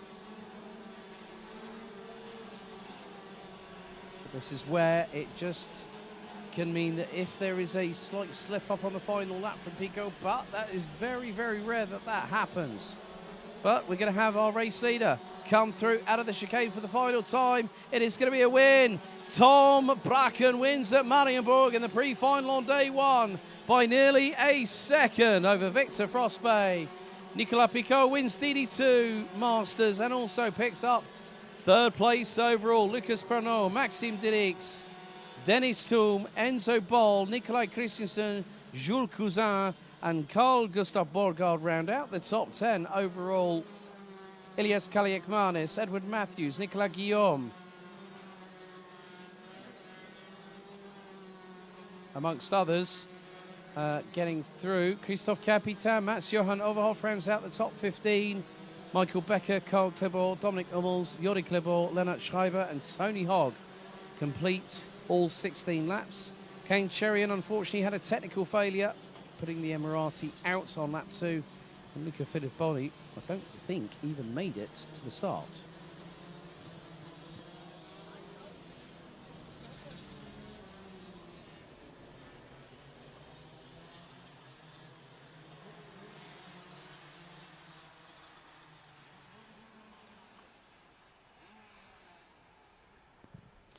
So the time has just gone 20 past 2 in the afternoon. We're going to be getting the racing back underway at about 2:45 local time, when we'll then go through the final 10 races here on the opening day of the halfway point of the 2023 BNL Karting Series season here at Karting de Fagne in Mariembourg.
After a quick break, we now return and look, folks, we have the sun on our side. It's time for the halfway points of the Junior Rotax Heats. It's Heat 3, Groups A versus D. Let's have a look at your starting grid. It's an all-British front row with Max Cuthbert and Timo Jungling, 2-3-4 and 2-6-5. Archie Clark, one of the Heat winners from earlier on today. He's alongside Armand Hamilton on row 2. Thomas Ingram Hill and Francis Oscar Gouchot ran at row 3. Archie Buttle and Ollie Wise, row 4.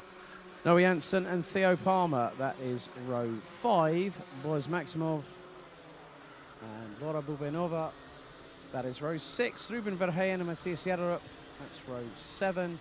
Sebastian Koch and Julian Kovacevic, that's an all-German row 8. August Rober and Jordan's Hamza Al-Fayez, that's row 9. Zain Al-Homosani and Sinja Ornbolt ran at the top 20.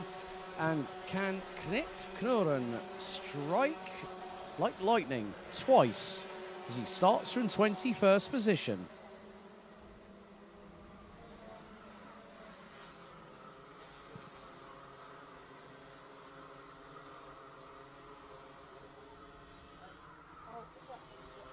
So we are now on the cusp of having another 10 races to conclude the racing action, which will probably be at around about 6:15 this evening. And then we get underway with morning warm-up at 9 a.m. local time here in Belgium, in one of the very southern parts of Belgium, and not too far from tracks such as Zolder, Spa-Francorchamps, and the place where we kick-started our 2023 season, of course, the home of champions, Karting Genk.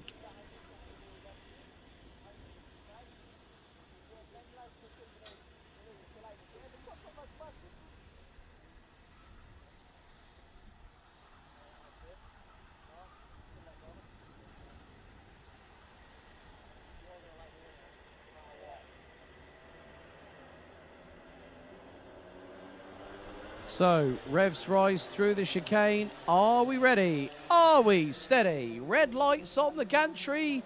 Full start.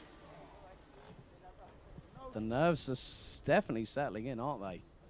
They really, really are.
Second time of asking, are we ready, are we steady? Lights are out, second time, and they head their way through into turn number 1. Max Cuthbert leads the way. Archie Clark swarming all over his rear bumper, but Thomas Ingram Hill looking to the outside, and he gets through on the 2:39 from KR Sport for second position. Great anticipation as there's some toing and throwing a little bit further back. August Raber in the 205 as there goes one of the Dan Holland Racing carts up the inside to take the lead off of Max Cuthbert. That race helmet I recognise. That is Timo Jungling. Absolutely brilliant stuff from the youngster from London.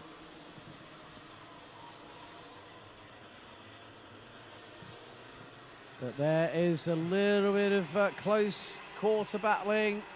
Armand Hamilton gets through on the inside of Archie Clark, coming through the final right-hander. As through the chicane they go to complete the opening lap. And Hamilton's through, Ingram Hill's through, and there is the 2:56. Coming through, that's Ollie Wise. Ollie Wise nearly made it through on his teammate. And there's Oscar Gouchot. Ingram Hill gets through on Hamilton, so does Clark. Wise could have the run going through into turn 4. Is he going to get the job done? They are close, but Wise has had to hold back. He had to lift off the throttle, apply a little bit of brake modulation to get himself behind Armand Hamilton, not get past him, because if he tried to do that, I do remember an incident a couple of years ago between Matthew Higgins and Mike Van Voost at that very same corner, with Higgins ending up with a penalty post-race. There are yellow flags out. We have got one of the 21 drivers that have come to a standstill due to a technical drama. Hamilton was looking up the inside of Archie Clark for 4th place through turn 1. But the 2:39, the youngster from KR Sport stood his ground.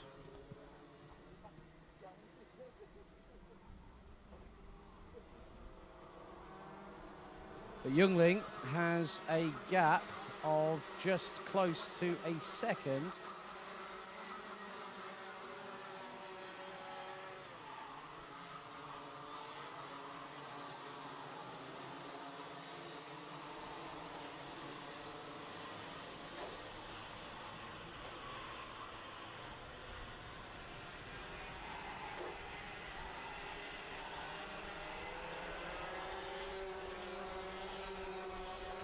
And still, the 2 KR Sport drivers were battling away.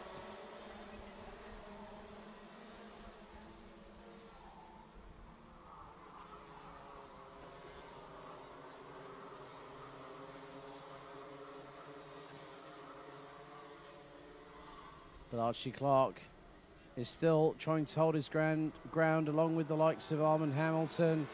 Oscar Gouchot is looking very, very close indeed.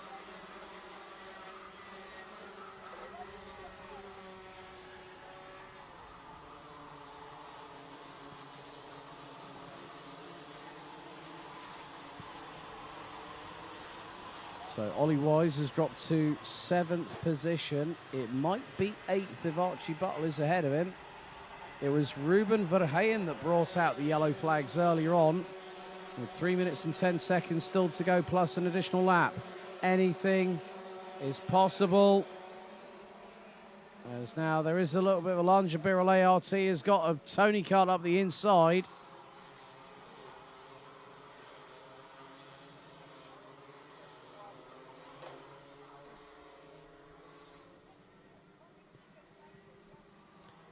There's Archie Butler behind Boris Maximov, who's got Ollie Wise right in his crosshairs at the moment as they go through turn number 5, the fast right-hand sweeper. And they'll go onto the back straight. There's the race leaders. Timo Jungling was just under 0.3 of a second ahead of Max Cuthbert. That basically equates to about a kart length. But that gap has been truncated. It's probably down to around about 1.5 tenths between the two. And if Cuthbert can get the better run coming out of the final right-hander, which he looks to have done so, he's then got the chicane. He's going to pick up the slipstream now, but he's not close enough to facilitate an attack up the inside. However, there is somebody else that's doing that, and that's Sebastian Koch, who has got somebody towards his inside. That's a Gillard chassis. That's Noah Janssen from Germany. Hamza Al-Fayez, DNF on the start phase for the 251. The Jordanian, he's muscled his way through, and so has Krit Knoren just behind. As a result of that, Noah Janssen has siphoned a bag full of time as the number 231 from Germany.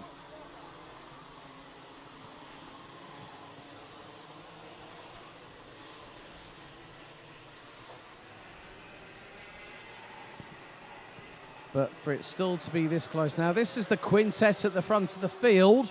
Keep your eyes on the two behind. Oscar Gouchot and Ollie Wise could be joining this train very shortly.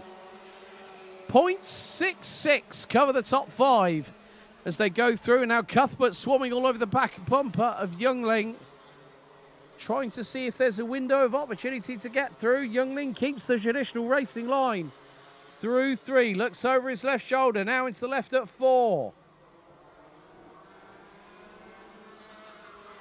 Archie Clark is slightly further back than I'd anticipated in terms of Max Cuthbert. Thomas Ingram Hill is looking to send one up the inside of Armand Hamilton, but time, as they say, is no one's friend. With 34 seconds on the timer remaining, Cuthbert catches the curbs through that left-hander with the inner sidewall of his left rear, and Youngling is now starting to defend. Now that's opened the door. Armand Hamilton gets past Archie Clark. He's going toe-to-toe, side pod to side pod with Max Cuthbert. And the 242 gets through. And here comes the cavalry. There's Oscar Gouchot. He's up into 5th. The 213 from France, now looking for 4th past Max Cuthbert.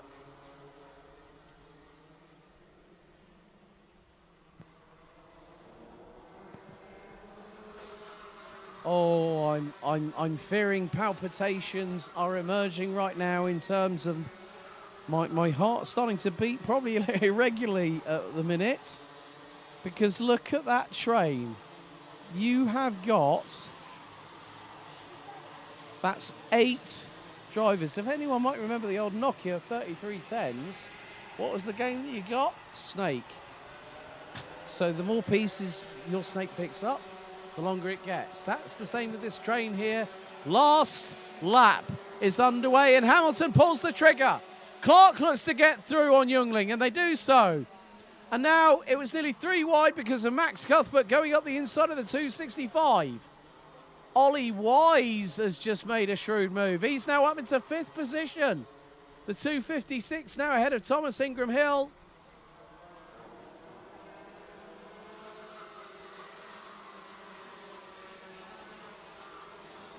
Would you believe it? Things do change rapidly, and at a moment's notice, you may be thinking, hang on, I'm covered, I'm protected. No, you're not. You're being passed, and that's exactly what Armand Hamilton did by passing Archie Clark for the race lead. And it's going to be a 3rd different winner from a 3rd race here at Mariembourg. It's going to be the win for Armand Hamilton.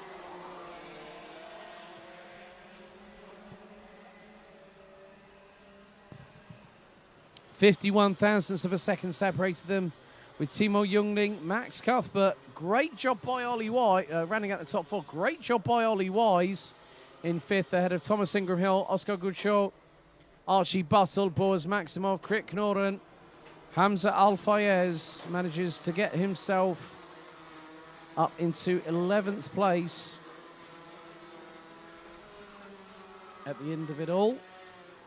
Sebastian Koch, Zain El Homosani, they also made some progress.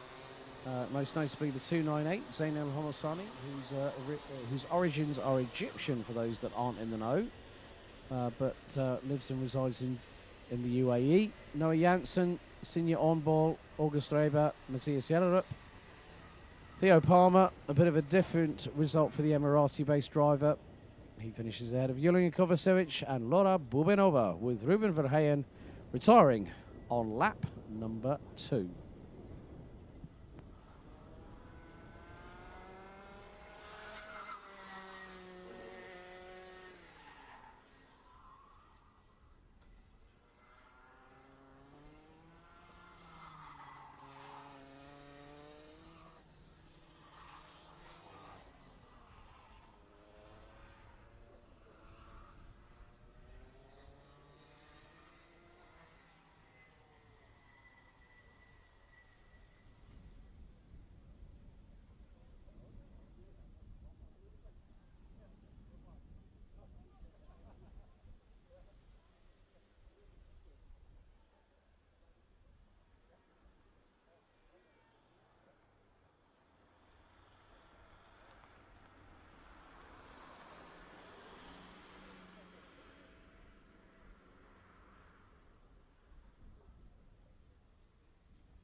So here we go with our next race. It is our 4th of 6 junior Rotax heats. It's groups B versus C. Let's have a look at the starting grid, folks. Casper Schormans and Thomas Behrman will be on the front row. Boluet and Taze Stevens. Row 2, Tino Sidler and Taze van Wijk. That is row 3, Luca Brima and Mika van der Pavert. Row 4, Kenzo Crazy and Mitchell van Dijk. Not Kenzo Crazy, Kenzo Craigie, my apologies there. Mitchell van Dijk lines up alongside the 250 from the United Kingdom on row 5. Charlie Smith, Lucas Sells, that's row 6. Olivia Yonkers, Hyam Bugwino, Max Sadursky, Sky Parker, Matej Radenkovic, Danny Shields, Naim Pretag, and Mati Soumetre. That is your 20-strong grid for this race.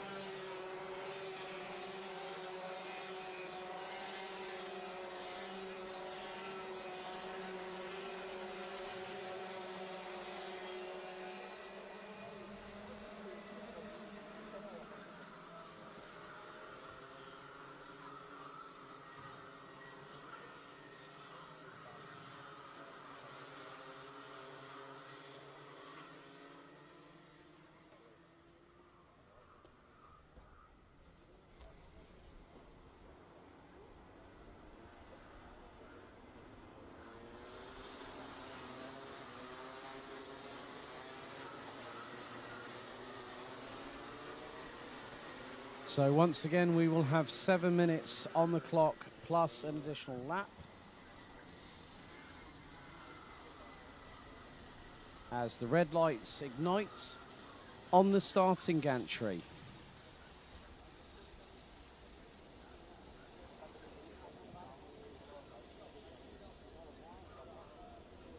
So at the moment, Armand Hamilton has taken a race victory.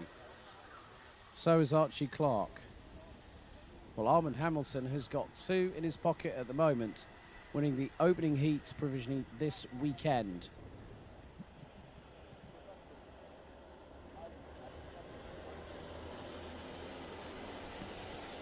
Through the chicane they go. Ladies and gentlemen, it's heat 4 for junior Rotax. Are we ready? Are we steady? Revs rise!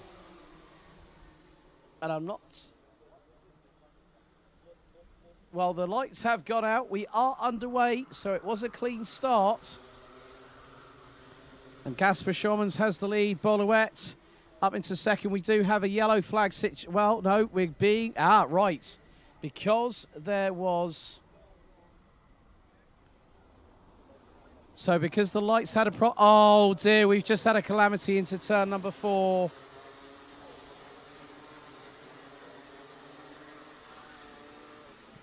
So I think there was a 3-kart collision through turn number 4. It has been called as a full start, I believe, so the timer will be reset. So hopefully, for those that were involved in that melee, yellow flags came... Well, we've got a full course yellow. So the red lights will have been restarted. Timer has been reset.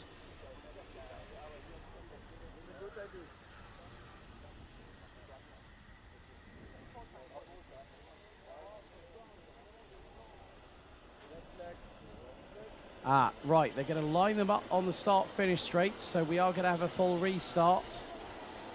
So if the drivers are out of their customary positions, they will be put into the right grid positions, and we will restart this fourth heat.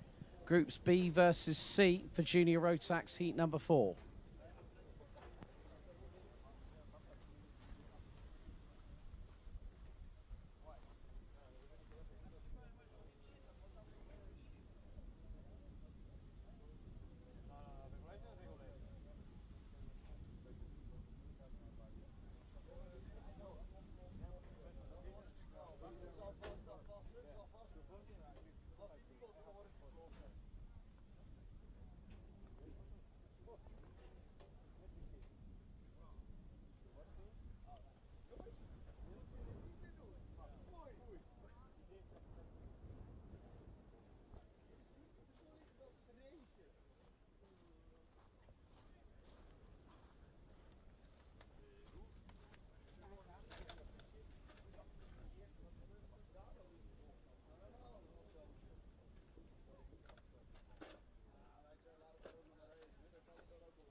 Normaal op deze kant. Iets hoger. Normaal staat je die hoogte. Zo. En hier heb je zo'n die karton. Je moet zo'n karton hier. Heb je feestje? Hoe maak je dat dicht? Met karton. Hier heb je druk, pak je er nog een nieuw stuk grond. En dan heb je over. Dan pak je het dicht. En dat is fijn dicht. Eén voor nog. Regen op die stuk. Doe morgen. Maar ik heb morgen niet regent. Ja, maar morgen ochtend wel. En dan moet je hier de vlakte maken. Ja, gewoon de sloot hier iets uitzagen, niet eronder zetten. Ja. Ik heb het geprobeerd uit te leggen, maar het is nog niet meer. Ik heb het al 3 keer gezegd. Niet handig. Officieel? Moet ik zo gaan staan? Heb ik dit gedaan? Officieel? Ik ga het niet doen, hè? Nee, ik doe gewoon zo. Nee, ik doe gewoon zo.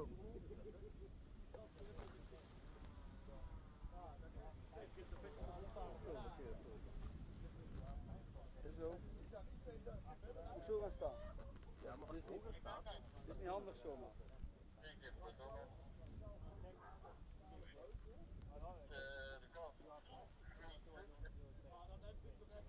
Oh, dat is niet handig, want het is hoger.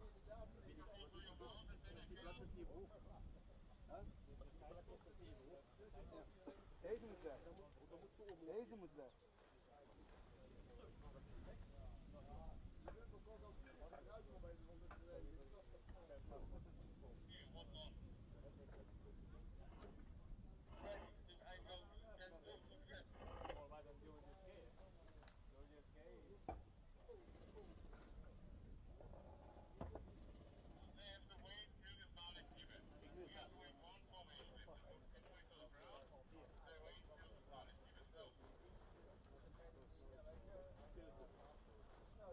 Kijk. Dit is beter. Hey. Dit is beter.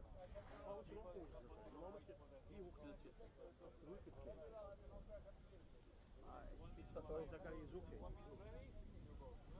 Daar staat. Huh? Daar kijk je zo. Ja. Als je daar staat. Hij is aan het rijden. So quite a few drivers were taken off of the start-finish straight when we had the red flag just a moment ago. So it looks like we're going to be getting things back underway. Looks like a couple of drivers. I think Charlie Smith is going to be starting from the dummy grid. So what will happen is the American in the 236 on the OTK chassis will be released as soon as the race starts underway very, very shortly.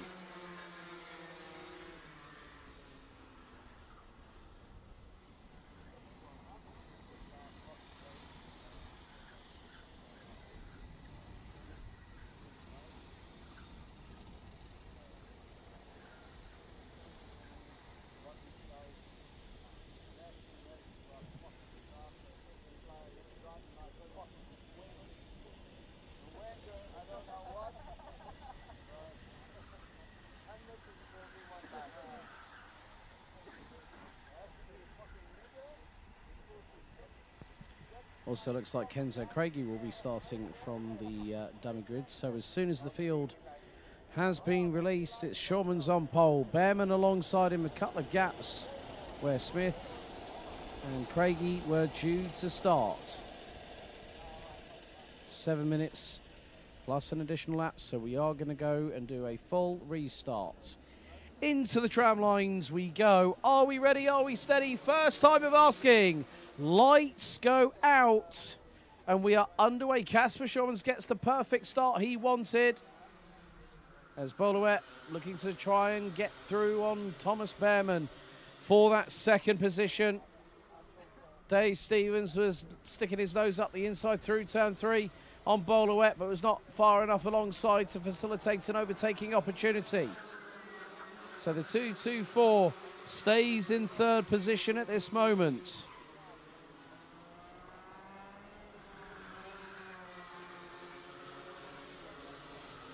So 6 minutes and 20 still to go on the clock, plus an additional lap. Gasper Schurmans has got a slight advantage. I probably would measure that by eyesight, probably around about 0.3 of a second. As we are about to complete our opening lap, maybe even make that closer to half a second. Through the chicane for the first time. Schurmans' lead is 0.669. As Tino Sidler was battling away with, looks like it was Tay Stevens, who he's got through on. Just behind them, looks like we've got Taze van Wijk in the 2.46, which is the case.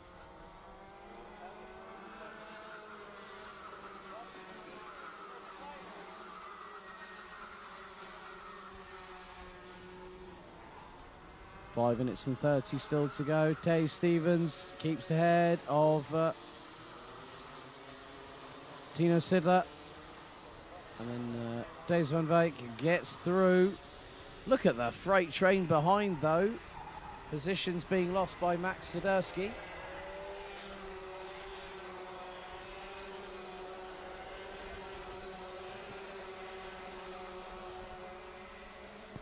They get past on Mieke van der Pavert, but up the inside of him. That was the 2.70 of Mitchell van Dijk, who's being coached by Debbie Hansen these days. I know, Debbie, that you're here.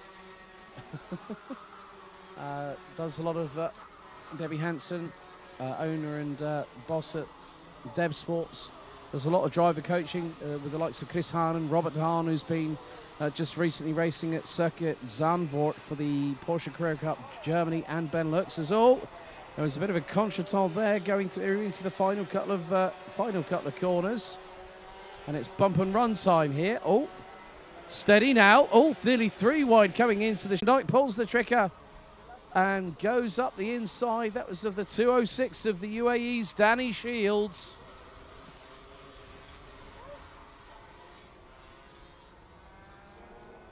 Mitchell and you can just see how calm and composed some drivers are. Some are possibly hesitating. Others will be just waiting for their opportunity to bathe in the limelight, even though we haven't got any sun, as that is the 2.90 that just loses a couple of places. Has just got Kenzo Craigie right behind. That's nameplate tag.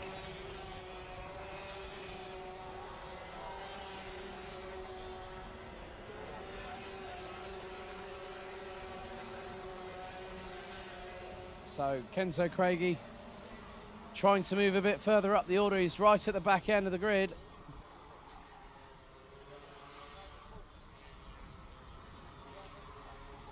So Mieke van der Pavert having to battle away with Francis Lucasels and Switzerland's Tino Sidler. And that is for 6th position. So 6th, 7th and 8th are in a train. It's the Junior Rotax freight train, that is.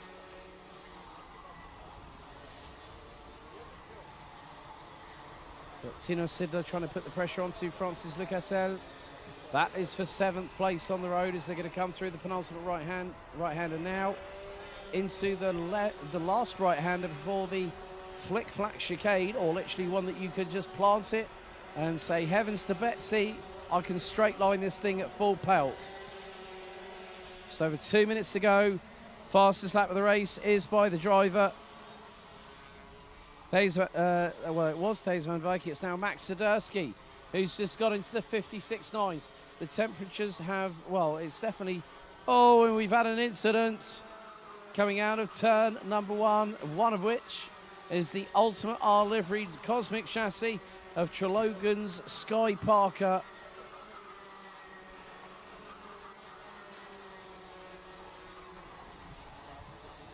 Oh, and Sky Parker's going to have to park that. It's got a noisy exhaust on the 237, I'm afraid.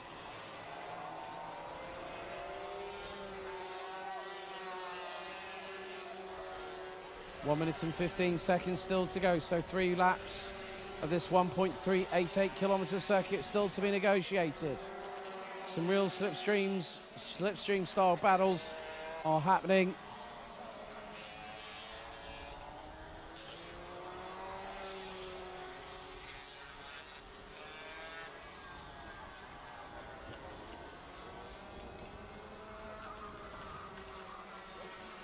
But with 45 seconds to go, there can be any possibility that something might happen, and sure as heck it does. Change for position, Tino Sidler. Back up the inside of Lucas Els, who instantly counter-attacks and retakes the position back.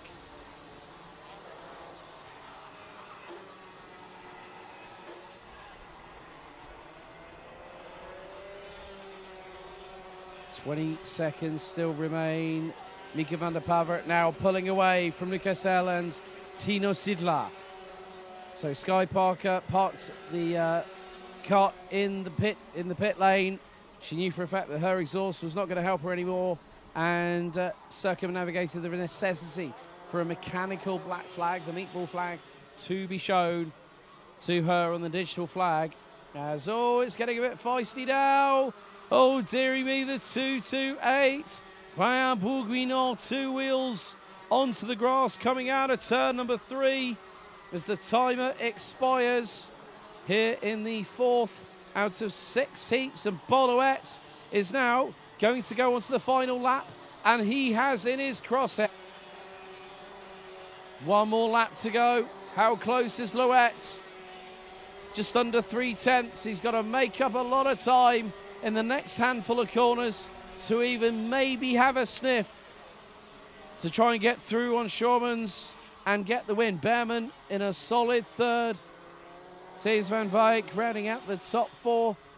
Thijs Stevens in 5th position as we go into turn 5 for what is the final time. The fast-flowing, sweeping, curvaceous right-hander.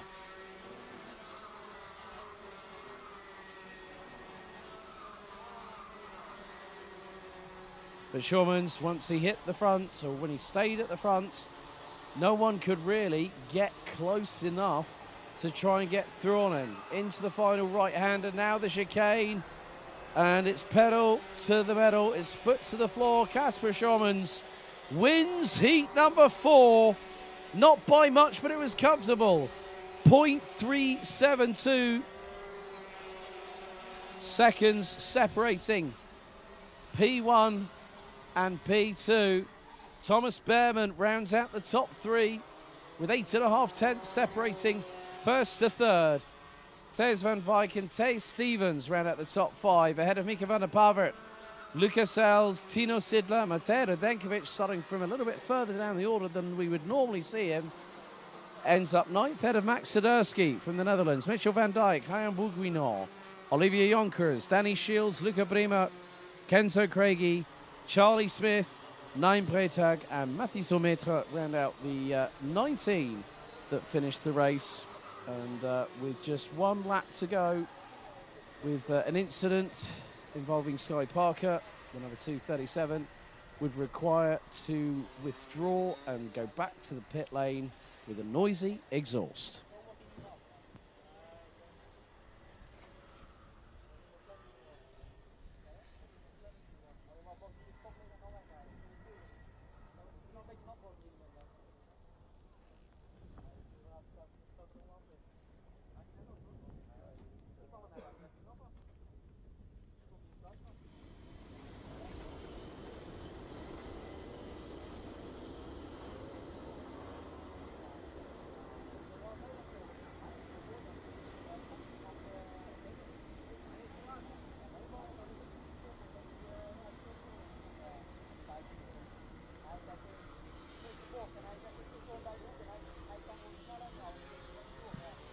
Now we go to the midway point of the senior Rotax division for their 3rd heat. And here is your starting grid, and it's a big one. Matthew Higgins and Alexander Savinkov will line up on the front row.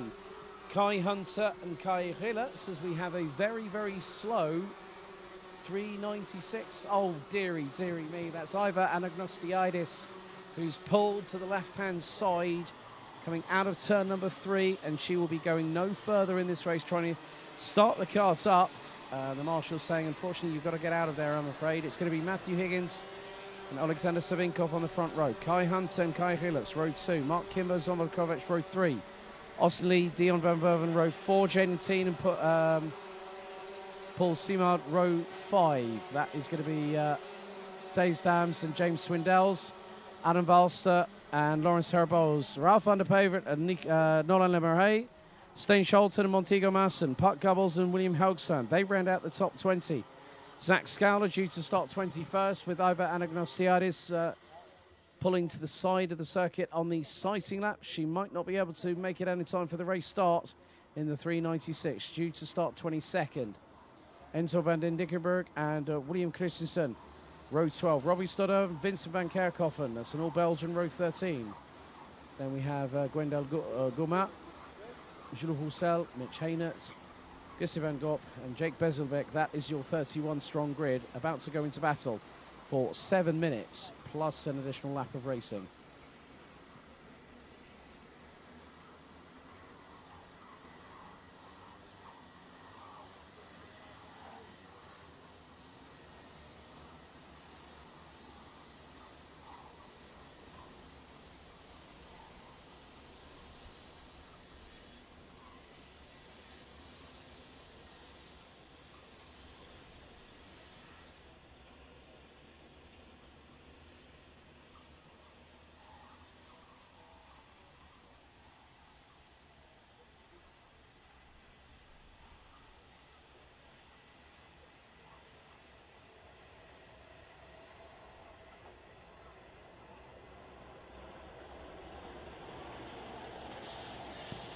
So it's Higgins on pole, Savinkov alongside. Through the chicane they go. Red lights on the starting gantry. Revs rise. Are we ready? Are we steady? Lights are out. We are underway, and a good start by the inside line, especially by Matthew Higgins. Kai Hunter slingshots past Alexander Savinkov going into turn 1. 2. Is it going to be 3 wide? Yes, it is. And someone's going to hit the grass, and then he clatters into somebody else. A scramble for the GKS Lemons power carts at the back end of the field, including Gustav van Gorp and the 343. Now through turn 5, the sweeping fast right-hander they go. It's getting a bit close for comfort. Mark Kimber now is up into, that looks to be second, behind Matthew Higgins. Austin Lee is third. Kai Hunter now in fourth. And that is Dion van Verven. I could notice that because that's a Sol CRG at the front end. And he's also got his Team Netherlands race suit on from last year. Oh, nearly a little bit of a moment there for both Kai Hunter and Austin Lee. Austin Lee was trying to get through on the exit of turn number 1. Had to back out of it, modulate the throttle, and just go, right, I'm going to let you go. I'm going to get you a little bit later on down the line here on the lap. Higgins has got a lead of nearly 9/10 of a second ahead of Kimber.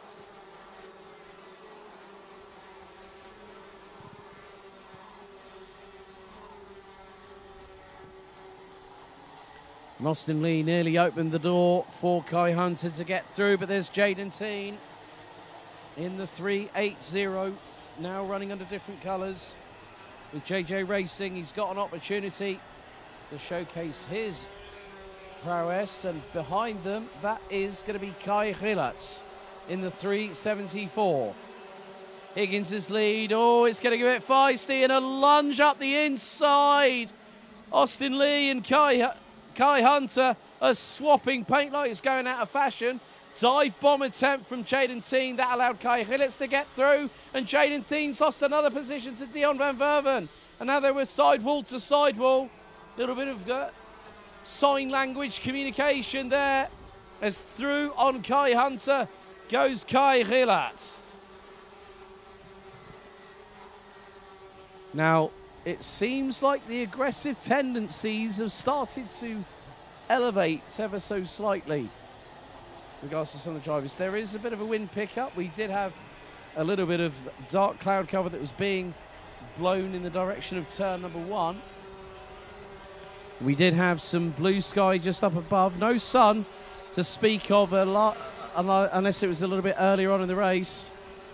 Earlier on in the day, actually. It was during, I think, the Micromax pre-final. But we've just under 4 minutes to go of this race. Here's the lunge attempt. Oh, dearie me. Jaden Thien getting his elbows out. ad personam there by Dion van Verven, who's now got through. He had to quickly have those cat-like reflexes on a flick of a switch. Did the 377. Nolan Lemeray looks to be very menacing right now. I think he might be just behind Taze Dams in the 9th place kart, the 321.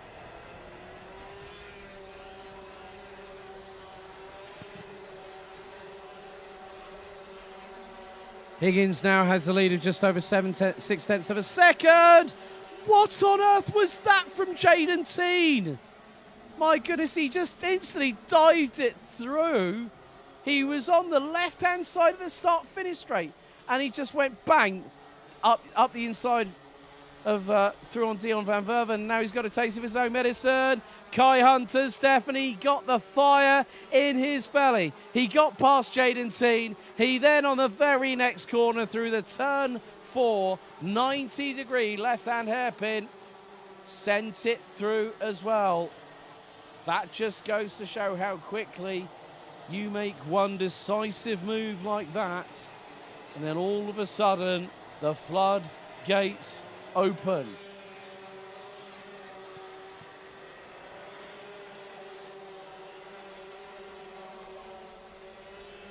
Top 3 rounded out by Belgium's Kai Rillarts. It's just under 1.1 seconds, as there was an attempt on one of the drivers from Dams Racing. Looks like Taze Dams might have had Lawrence Herboz. Yep, that's an OTK chassis. Montego Marston nearly has James Swindells up the inside. And there is the 3-3-4. Alexander Savinkov started on the outside of the front row. Now is down in 14th position.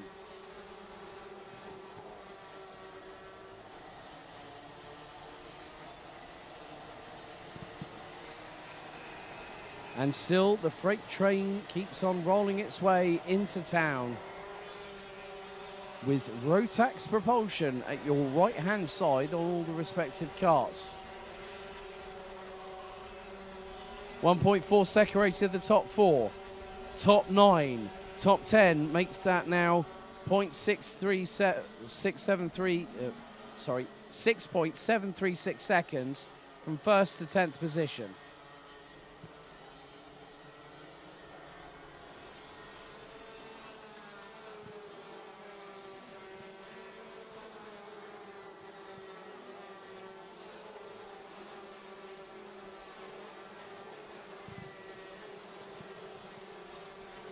Now Matthew Higgins, the young man from Trafalguis in Wales, is trying to keep a hold of that lead. Now, this is where it gets interesting. It depends on how hard the drivers behind want to push.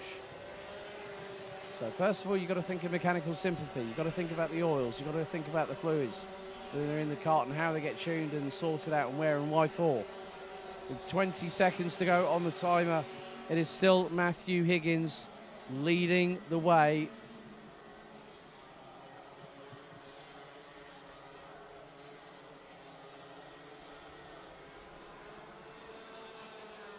So now, timer has expired. We're going to have 2 more laps after this.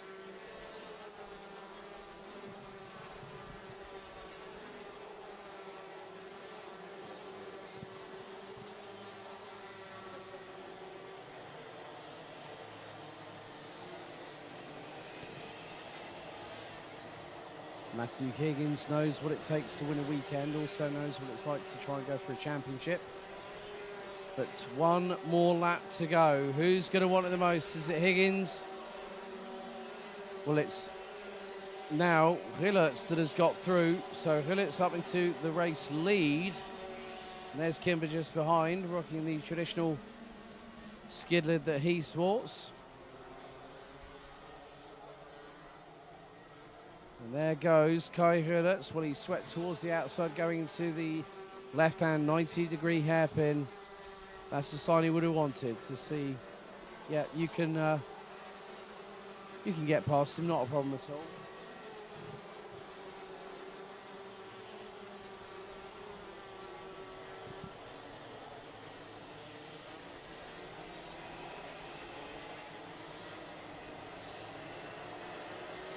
It's not going to be long now because we do have the checkered flag, and it waves, and it goes to a new winner here today.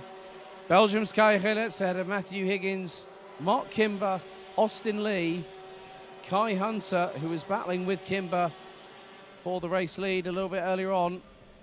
He's going to have to settle for 5th. Dion van Verven, Nolan Emery, Jaden Teen, Zombar Kovac, and Lawrence Herbols round out the top 10. Taze Dams, Montego Masson, James Swindells, Alexander Savinkov, Mitch Hainert, Zach Scala, Ralph van der Pavert. Then we've got Robbie Stoddard, Jules Roussel, Pat Gubbles, Gussie van Gorp, Adam Valster, Vincent van Kouwkoffen, who rounds out the top 27 in this field. It's Enzo van den Dickenberg's family that's supporting him. They try to come to every single event that they can. And we've got Wendell Guzma from France. Jake Bezelbeck being the last of the classified finishers, and unfortunately Iva Anagnosiadis retired before we'd even gotten on to the formation lap itself.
Now time for our next race. It is Senior Rotax, heat number 4. It's groups B versus C. Here's your starting grid. So on pole position for this one, it's going to be Lewis Gilbert. Sean Butcher will be alongside him on the front row. Vic Stevens and Lachlan Robinson on row 2. Paul Folkwemin and Matisse Turlo on row 3. Ethan Jeff Hall and Lauren Ligor on row 4. Tommy van der Sloys and Sverre Ubben, row 5, completing the top 10. Joris Schoens, Jod van Wijk, Maxence Bouvier, Scott Westhovens, Fahim Mega, Luke Neeson, Axel Goes, Lotus Sveen, Debian Horst, Danny Prince and Anton Morsing. Well, Danny Prince completes the top 20. Completing the 32-strong grid, it's Anton Morsing, Frederick Zevis Christensen, Kaz Boshaus, Mads Larsen, Bramo Savada, Kamal Malad, Sim van Vliet, Rune de Bruyker, Rafael Jesus. Then we've got Alexander Vermeulen, Spencer Braun, and Jonas Lelu.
So, could we have a new, different winner here today? Kai Hillets won the previous heat. We've also had Sean Butcher and Mark Kimber. So, 3 different drivers from 3 different heats. Heat 4, groups B versus C. Are we ready? Are we steady? Lights are out first time. Here we go into turn 1. Gilbert leads the way. Lachlan Robinson round the outside of Vic Stevens heading into turn 2. Will the 326 get through? No, he doesn't, because it looks like he's lost a position. He's lost another couple. So Paul Folkwemin looks to have gotten through as well on the 326. That was high, wide and handsome round the outside of Vic Stevens. Through into turn 5. Now into the far part of the circuit. As, oh, dearie me, Lachlan Robinson is being assaulted from all sides at the moment. The 326 now representing the United Kingdom as of this year. Previously represented the UAE at the Rotax Max Challenge Grand Finals, I think 5 or 6 times, if memory serves me correctly. Now he's side by side with his teammate at KR Sport Canada's Lauren Ligor. Gilbert leads the way after the opening lap, but it's a 4-way scrap. Butcher is there. Stevens is there. Folkwemin has got the ringside seats. 2 from, well, 1 from Krav Motorsport leading the way. 1 from KR Sport. And the 2 teammates from Dams Racing. Folkwemin looked to the inside of his teammates. And that has allowed Ethan Jeff Hall from Strawberry Racing to close on in. Tommy van der Sloys now ahead of Matisse Turlo as the train makes its way through turn 5 again. And there's the opening that Folkwemin needed. And the Frenchman got through on Vic Stevens for P3.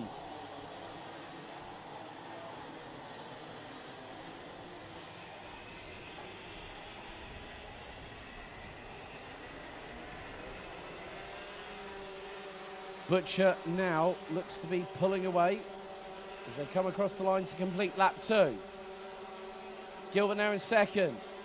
And the trigger has been pulled by Ethan Jeff Hall as he launched it up the inside of Vic Stevens through turn 1. through the exit of turn 2. Now into the left-hander here at 3, and for Quimmen up the inside of Gilbert.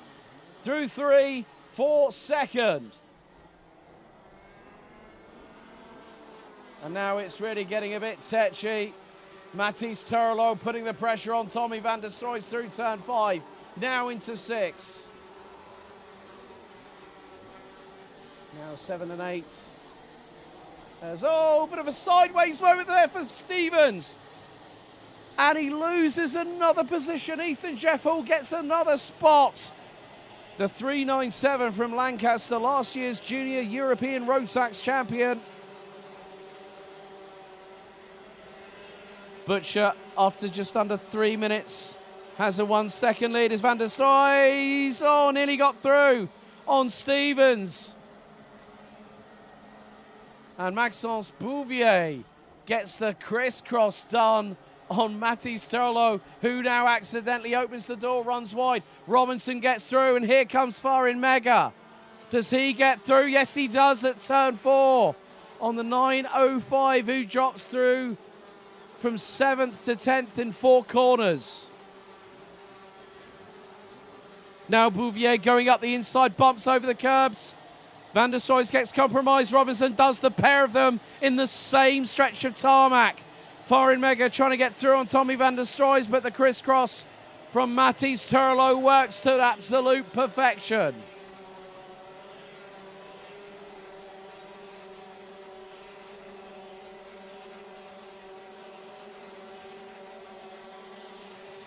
Now Farin Mega launches it. That's Farin Mega of old. He has been not competing that much in the first part of this season due to his his arm surgery, left arm. So it's still not at 100% fitness, but he's getting back in the car. He's starting to enjoy his racing once again. Coming up to just 2.5 minutes remaining.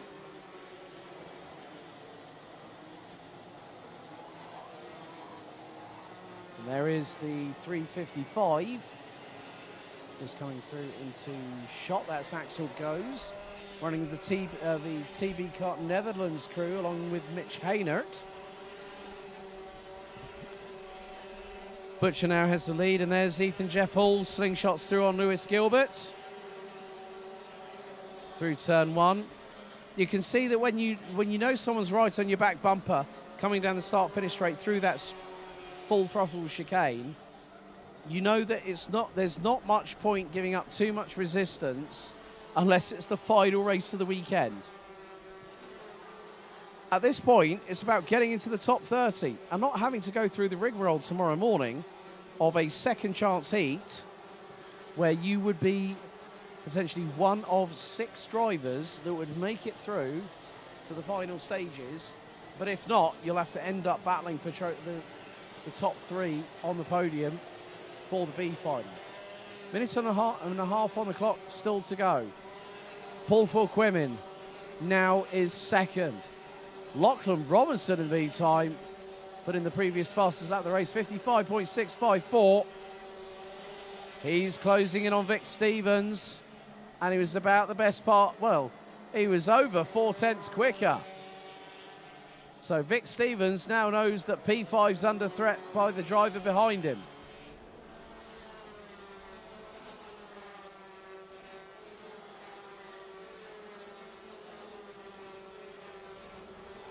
Meanwhile, Ethan Jeff Hall has got past, that's Paul Quimmen who's gotten past.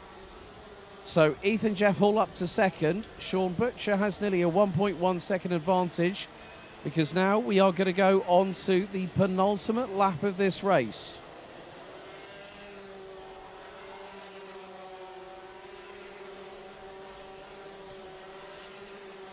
Inside of the race helmet, that's the sort of like what we like to call the, come on, think. Come on, just think about what you're doing. But what he's got to do is battle away with Paul Quimmen for that 3rd spot. Timer has expired. We're going to have one more lap after this.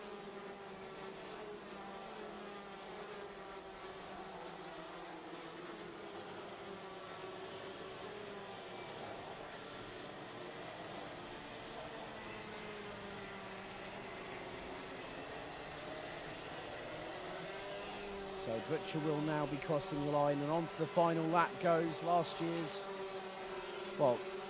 runner-up, and 2 years before that, he was the champion.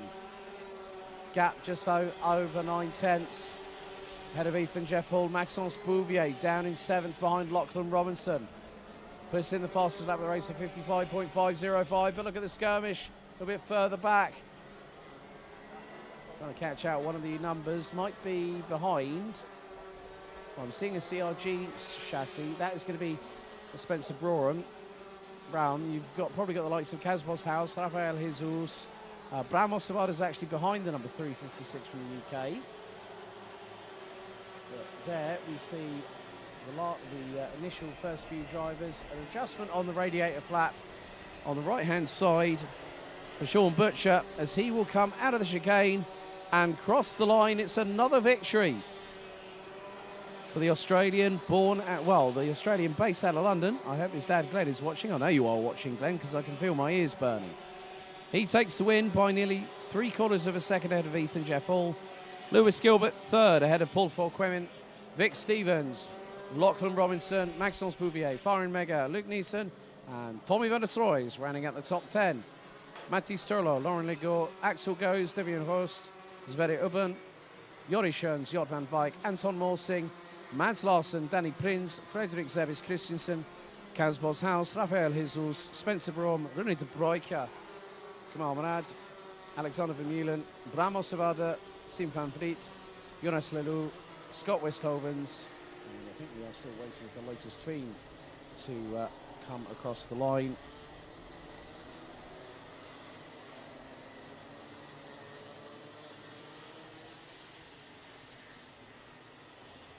So that's the first of 2 finals with Minimax and Minimax Rookie up very shortly.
hij heeft 1 code van mij gestolen.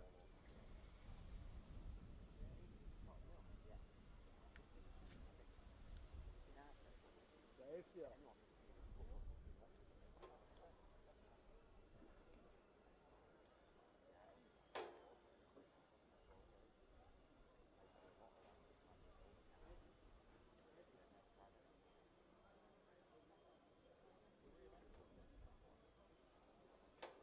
Oei, er komen een paar donkere wolkjes aan, Philip.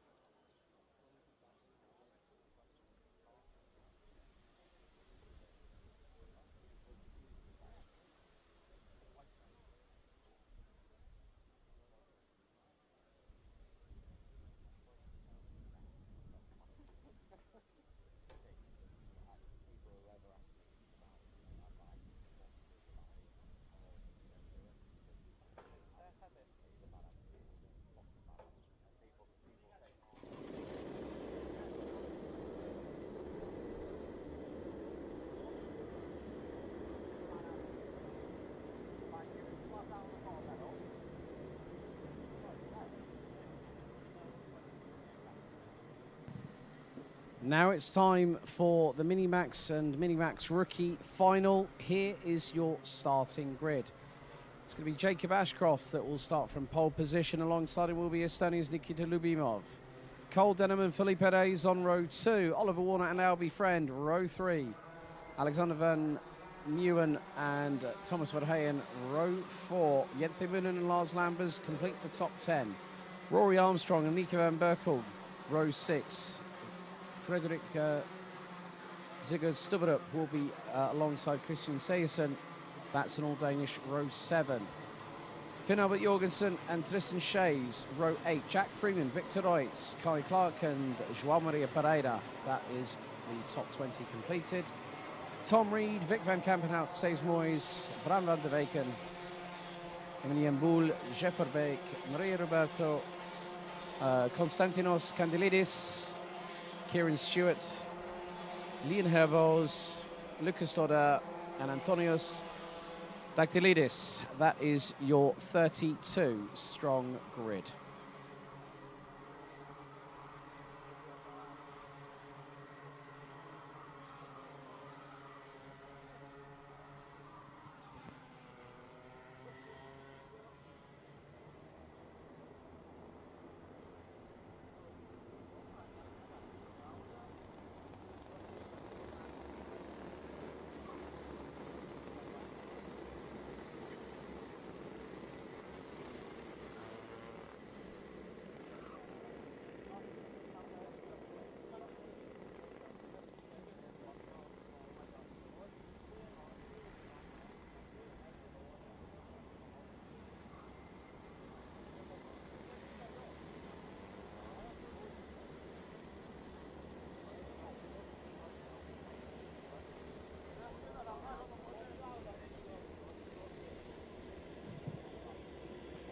"13 minutes set on the timer for these drivers, and then it'll be time for them to have a little bit of a respite, ready for tomorrow, where they'll be out for their second qualifying session, and that will be at 11 o'clock tomorrow morning.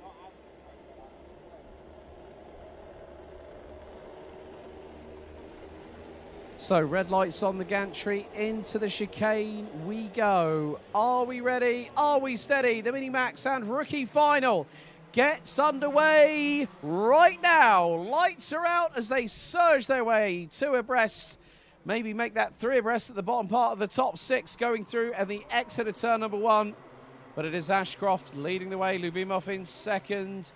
Third place, that is going to be Cole Denham. Philippe Perez in 4th. A little bit of bumping and boring at the back end of the field as they make their way through turn 4. Now into the sweeper at 5. Cole Denham was incredibly close to the back bumper of Nikita Lyubimov as they go through into 6. Using the curbing very, very nicely on the left-hand side of the circuit.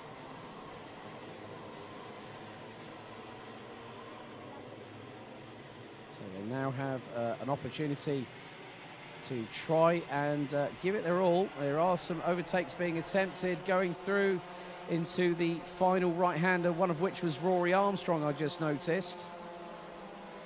Across the line, they have now completed lap number 1, and it's Nikita Lyubimov who got the lead, but Jacob Ashcroft looking to go sidewall to sidewall, and the youngster from Western Supermare makes it through and retakes the lead with the greatest of ease past the Estonian.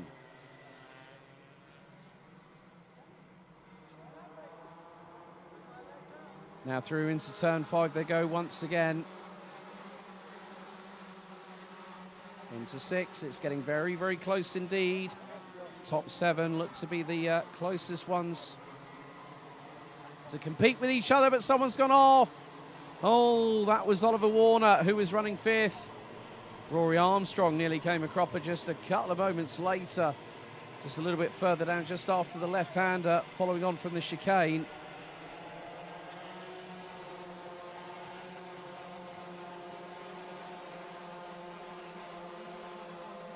But Ashcroft is being challenged, and again Lyubimov on the curbs, rubbing sidewalls. And Ashcroft, is he going to hold on to the lead? He's around the outside of the Estonian through into turn number 2. And Lyubimov is through, but he runs wide into turn 3. This is going to allow Cole Denham to get through, and he does. It's a Dan Holland Racing 1-2. An untimely mistake there from Nikita Lyubimov from Estonia. Opened up the proverbial floodgates and not just let Jacob Ashcroft through, but Cole Denham was there waiting like a coiled spring. Albert Friend, in the meantime, gets through on Felipe Reyes, through at turn 7.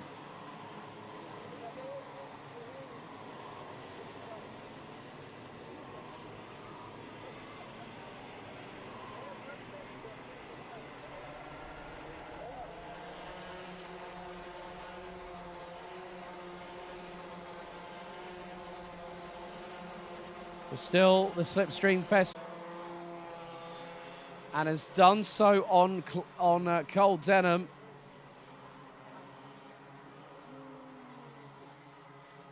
So this battle has got a bit of momentum to it in terms of pendulum swings.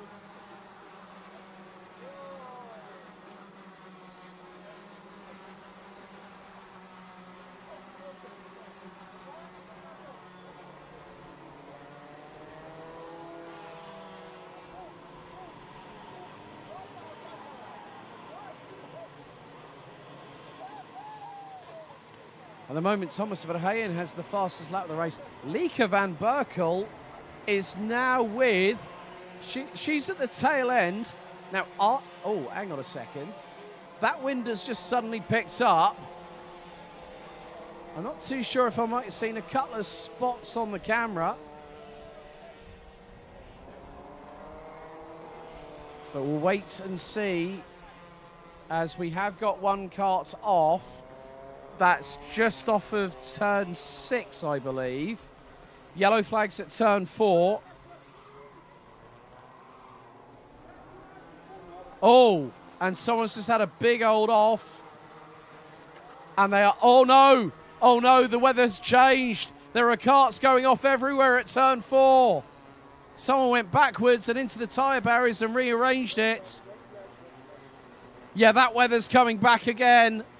That has suddenly changed. Red flag stoppage with 8 minutes and 19 seconds to go. The heavens have opened once again here at Karting de Fagnes. A very, oh my goodness me, that's just like this morning. That's just like this morning. They're going to red flag it. And, oh, that was an apology there from Kandilidis from Greece, who's just gone past one of the team holding the red flags. But yeah, completely the right call. I was hoping we were going to avoid the rain, and the rain has come back with a vengeance, with 8 minutes and 19 seconds on the clock, plus an additional lap. The running order at the point of the red flag was Jacob Ashcroft leading by, ahead of Cole Denham. Nikita Lyubimov was third. Oh, that is... Oh, dearie me. That is going to be wetsuits, Mojo wet weather tyres. They have red flagged it. So there is going to be a further delay, folks. So please bear with us. The main thing was that a lot of karts did go off at turn number 4. So there will be a delay as we have had a red flag stoppage due to the most sudden of significant weather shifts from bone dry to absolutely soaking wet here at Mariembourg.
Just to let everybody know that we have a 10-minute delay due to what has transpired with the significant shift in weather conditions. So a 10-minute delay at present. Thank you.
Oh yeah! Look at that! Wow!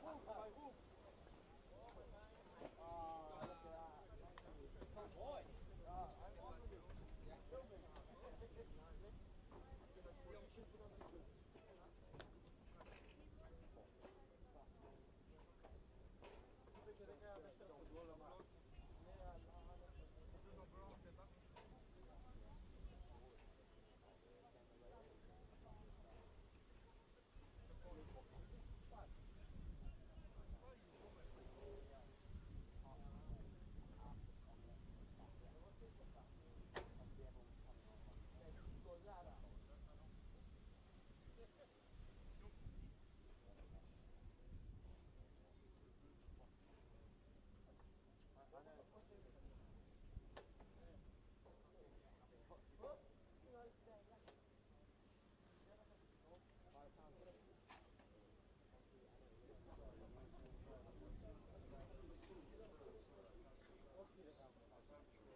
Ja, ja, dat is ook aan uit. Hier is nog een druk verkeerd gezet. Hoezo?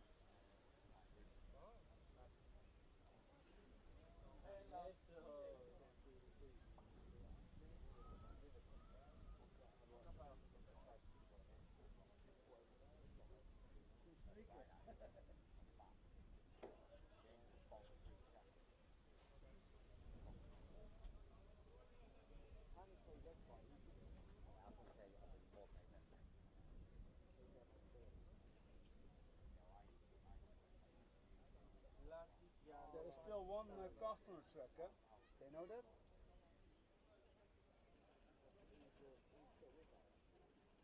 Er staat nog altijd één kart hier in het gras, hè? Dat weten ze of niet?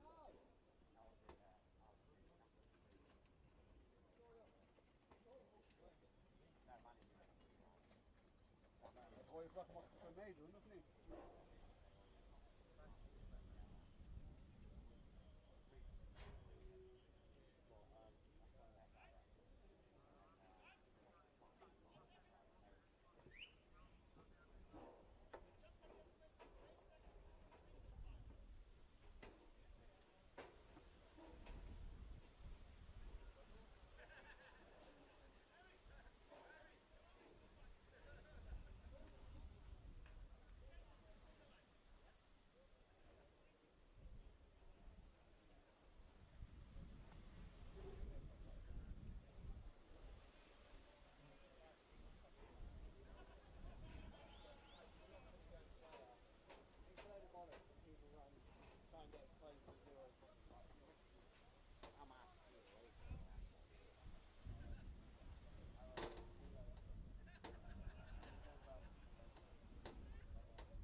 So we now get things back underway with the resumption after the sudden deluge of rainfall that hit the circuit here in Mariembourg at Karting de Fagne International Raceway for the Minimax and Minimax Rookie Final, which was red flagged with 8 minutes and 19 seconds to go. So they're going to do one formation lap, and then it is a single file restart. This is quite crucial.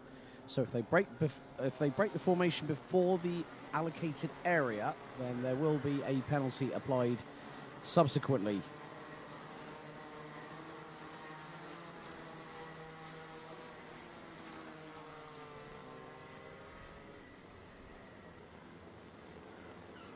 So at the point of when we had the red flag, Jacob Ashcroft was leading, but then a deluge of karts went off at turn number 4, including one. Now, we didn't really catch the number because the downpour was so significant to the point where it was one driver went off, and then as soon as it got even worse, multiple karts, at least I think a third of the field.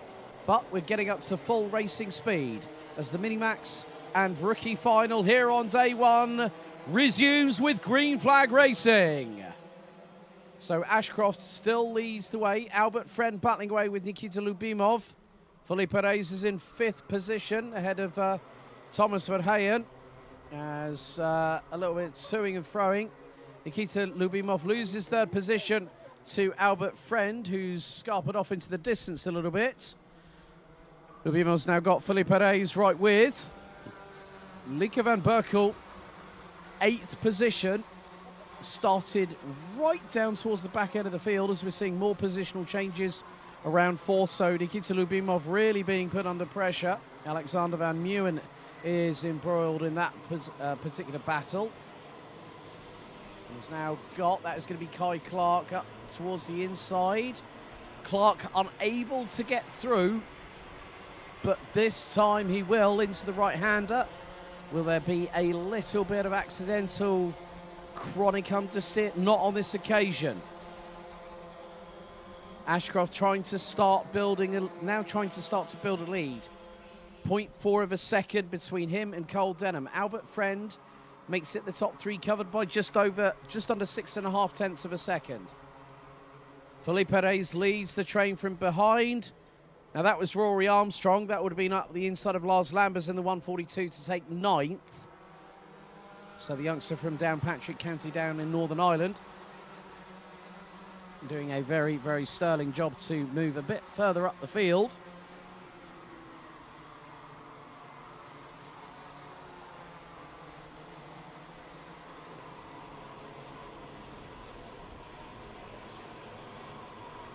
But with the train forming behind Nikita Lubimov in the 112,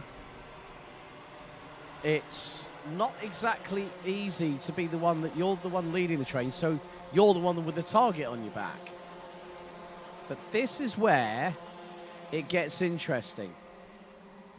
So that is Thomas Verheyen behind Nikita Lubimov. Then it's Kai Clark. Then it's Rory Armstrong, who on his pass on Lars Lambers made it up to 8th place. That looks to be, yeah, that's going to become 7th. There was a little bit of argy-bargy behind. There were 2 karts wheel to wheel coming out of turn number 3.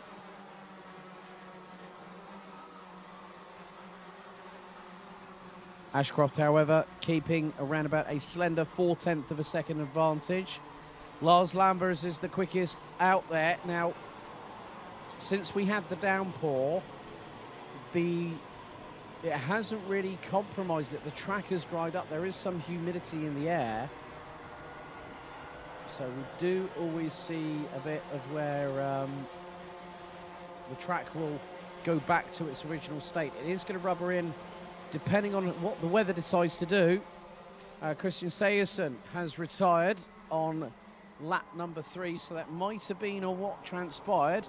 Leon Herbos has not come across the start-finish line either. There's Rory Armstrong battling away with Lars Lambers in the 142. As now they come through into the left-hander here at right-hander here at turn 5. We've got just over 3 minutes to go, plus an additional lap. It's anyone's guess what is going to happen and transpire behind a certain Mr. Jacob Ashcroft, who is leading, not by much, ahead of Cole Dedham. The gap last time around after lap number 9 is just over half a second between the pair.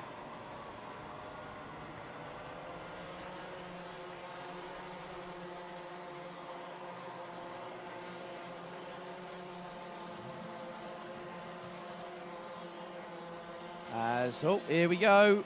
Lubimov battling away with Albert Friend, takes the position away from him. And it looks like Felipe Reyes also got through. There's going to be another positional change. Oh, Albert Friend has just lost 4 places. Oh my goodness me, he was running up in 4th. He's now down in around 8th or 9th position. Rory Armstrong got past Lars Lambers, Thomas Verheyen. They all got through on poor old Albie Friend. And now he's going to start fighting back. He's going to now get through. That was on Kai Clark, so that would have been 9th. So that was 5 positions. He dropped quite literally as soon as Rory Armstrong decided to pull the trigger, pull the pin on the grenade, get through on the inside at turn 3. Albert Friend knew that he might have to fight back. Cole Dedham, however, is keeping Jacob Ashcroft incredibly honest right now. Getting into the final minute and a half to go.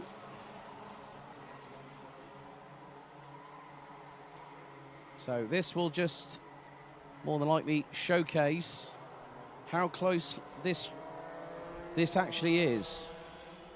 And with the fact that we had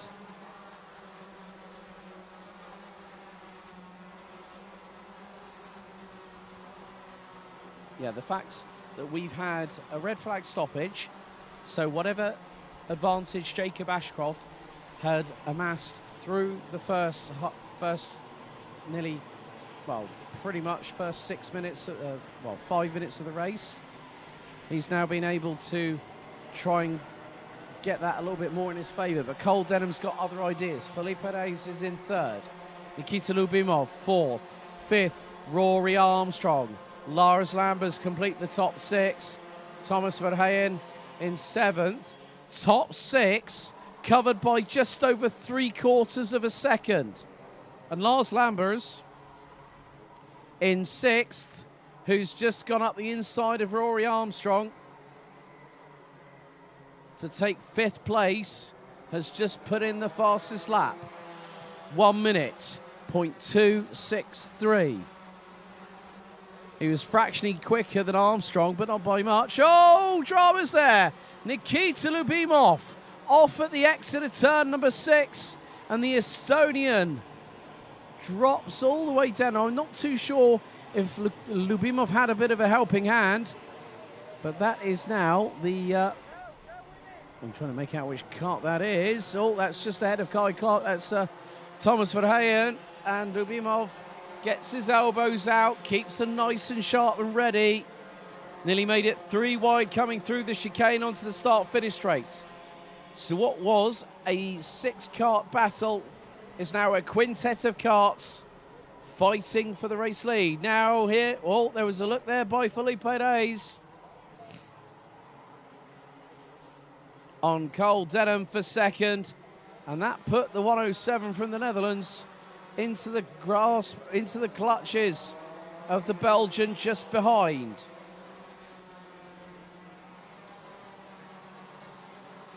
We are on to the final lap of this race. As the timer has expired, we have got yellow flags. That means no overtaking. Oh, dearie me. Did Rory Armstrong get that move done before the yellow flag? I'm not 100% sure. Not my place to call it, but I did notice. But it's going to be out of the final chicane. The checkered flag will wave. And it is what you would expect from Jacob Ashcroft. Pole position in time qualifying. And he solidifies what has been so far this season a 100% success rate.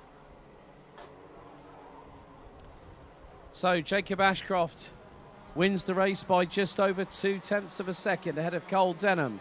Fully Perez, Rory Armstrong, Lars Lambers, that's your top 5. Ahead of Nikita Lubimov, Thomas Verheyen, Kai Clark, Albert Friend, and Jens Moonen completing the top 10 overall. Vic van Kampenhout, Oliver Warner, Jack Freeman, Finn Albert Jorgensen, Tristan Shays, Victor Reitz, Frederik Sigurd Stubberup, João Maria Pereira, Lieke van Berkel and Lucas Stodder complete the top 20.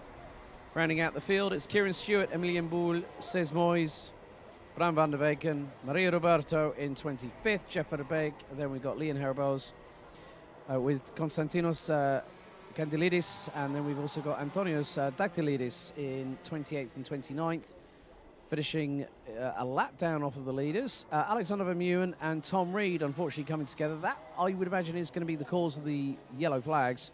And Christian Sejersen from Denmark retiring on lap number 3.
We've just had a slight drama there for Lucas Pernaut, who's trying to get the kart started. But here is your starting grid for DD2 and DD2 Masters, the final on day 1. Tom Bracken starts from pole position. He'll have Victor Frostbay from Denmark alongside.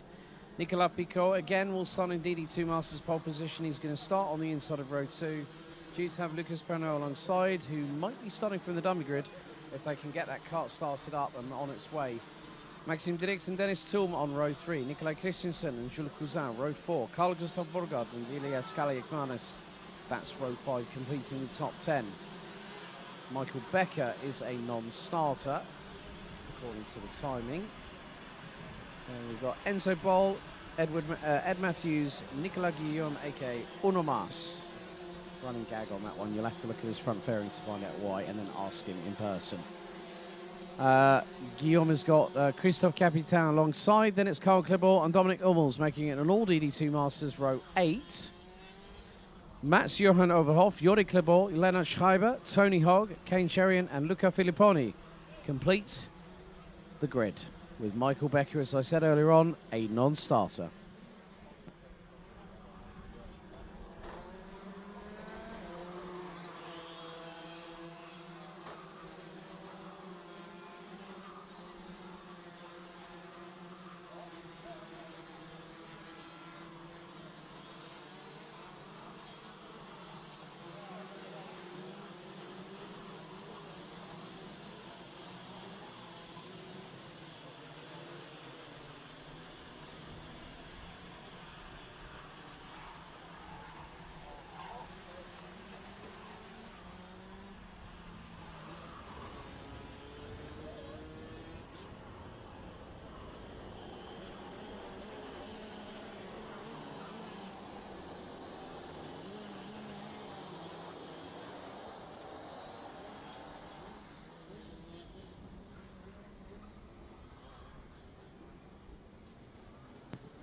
So, are we ready? Are we steady? Lights are out. We are underway in the DD2 and the DD2 Masters Final.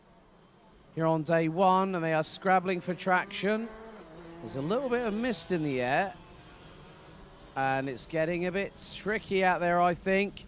Yeah, it's getting...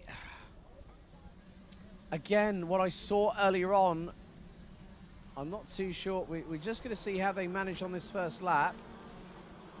The wind is still picking up. It has done all day so far. They're making their way through turn number 6.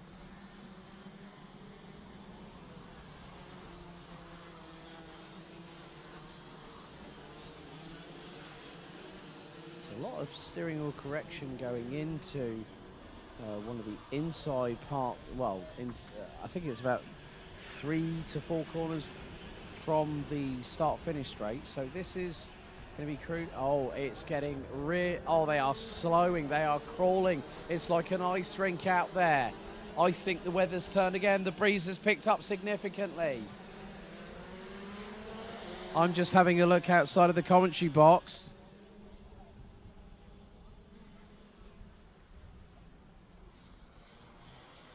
I thought as much. There are sprinkles of rain. I can actually fit. I've just poked.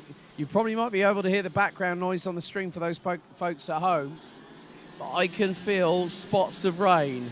And that is not... Oh, dearie me. And these guys, these people are on slicks. The weather has changed so much today. They are trying to just survive this. This is 15 minutes plus an additional lap. Now, obviously, with the multi-kart, the amount of karts that went off in the Minimax Pre-Final, the Minimax Final that we just had, they are bumping all over the curbs. They are having to use the wet driving style to get round this circuit. If they get through this unscathed, I think it's going to be a case of whoever can light it up and get through. Oh, no. That's not what you want to do. That was one of the RS competition karts. Bouncing over the front with the rear axle on somebody's Nassau panel. Yeah, that's getting worse. Dennis Thum is really, well, you could just see they are absolutely powerless. This is when weather shifts like this, there's no stopping it. You're going to lose all the traction underneath. There is nothing that these drivers can do, but if they want to tough it out, but that depends. If we get a sudden downpour, it's on that crossover point. And Nikolai Christensen has dropped all the way down towards the back end of the field. Well, he has dropped to the back end of the field because that might have been him.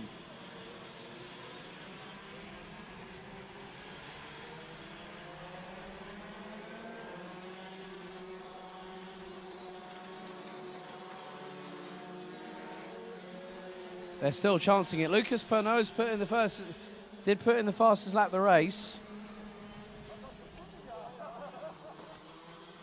And now Jules Cousin has done the same. 1 minute 2.655 for the 451, who's currently second, but it's a DD2 Masters driver that is leading the way. It's Nicolas Picot in the 537. He's leading, but his lead is fractional. They look to be gathering speed once again, so they might have been able to get some heat in those tyres. So it was probably the slightest of showers.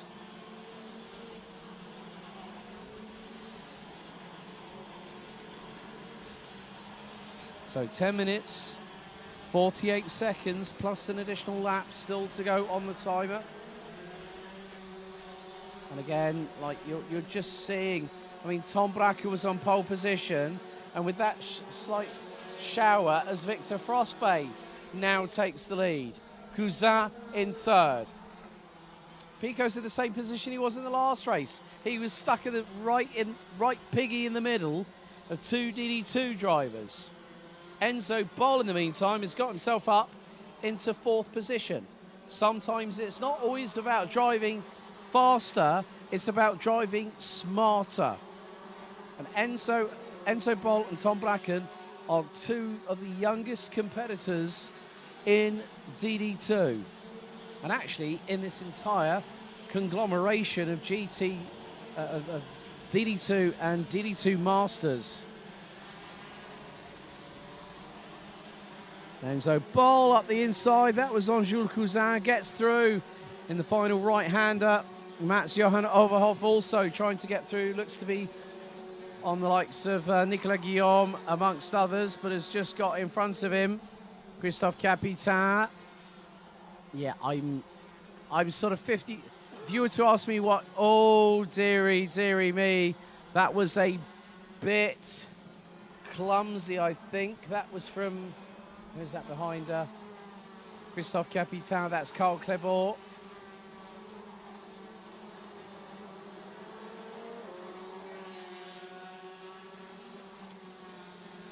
But it's Victor Frostbay that leads the way.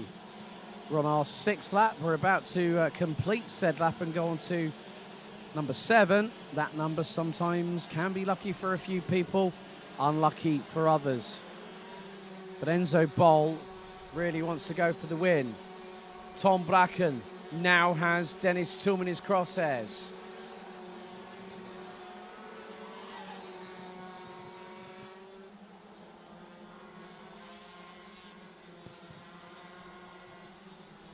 And there's the opening that he needed.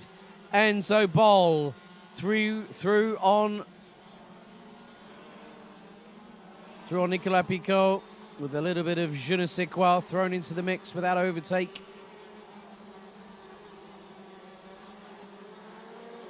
But one of the things you don't want to do is when you pass Nicolas Picot is give him a window of opportunity to get through.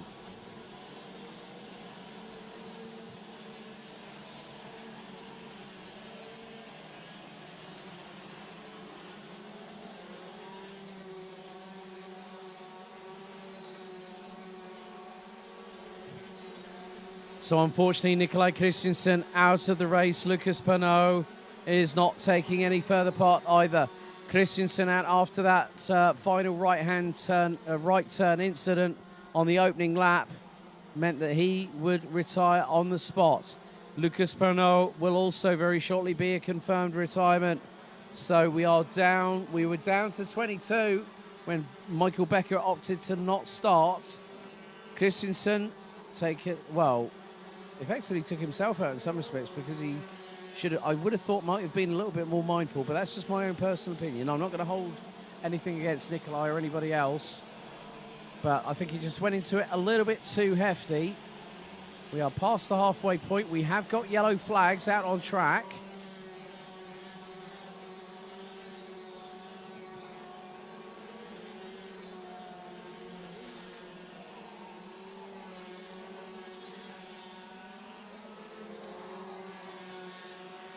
And Mats-Johan Overhoff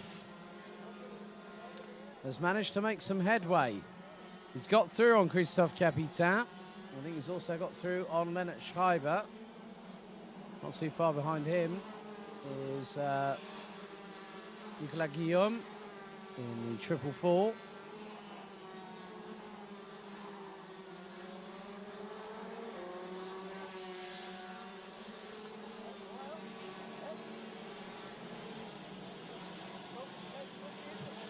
So we'll just have to wait and see what happens over the next 6 minutes plus an additional lap. So 9 down, 6 to go, plus 1 lap. So say about 7 minutes of racing action still to conclude what has been an interesting race. And I 100% sincerely mean this, because of the fact that we have got a slight delay. We had a 10-minute delay or so after the red flag for the Minimax drivers. I think we kind of got away with anything transpiring for DD2 and DD2 Masters. I think being the enunciated word, I think, not saying that, yes, I know it's going to rain. No, you don't know when it's going to rain. You can look up at the clouds in the sky, you can keep an eye on what the wind's doing, and is that affecting the locality?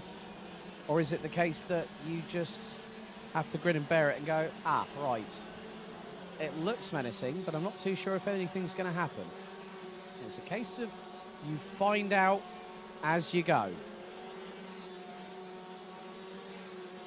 There is Victor Frostbay. Enzo Boll is trying to chase him down, was 3/1000 slower on the previous lap, which for Frostbay meant that he secured the fastest lap of the race so far, 54.772. Enzo Boll, 54.775. So there is still an opportunity for Enzo Boll to close that gap and go for the race lead here in the final. His teammate Tom Bracken at the minute is a little bit further behind in terms of actual positioning or positions on the track. Tom Bracken is ahead of Dennis Thulm.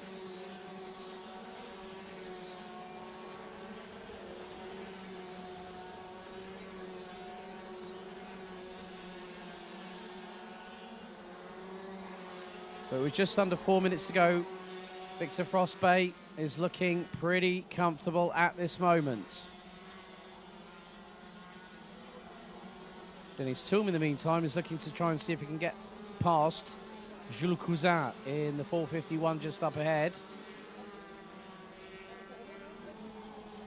As that was very, very close under brakes by Thulm.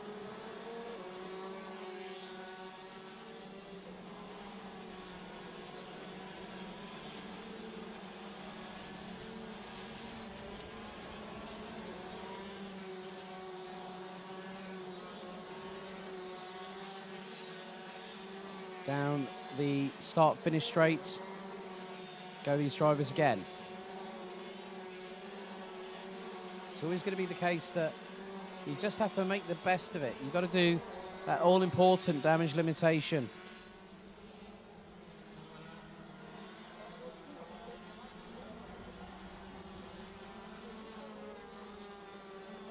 Dennis Thulm still has got the bit between his teeth. He's not going to give up. He's not going to give in. He's going to try and get through and take an overall top 5. Okay, it's not going to be on the level of winning his class. But that's a good, solid result going into tomorrow. But it will mean that Dennis Thulm will not have a 100% success rate this season when it comes to racing.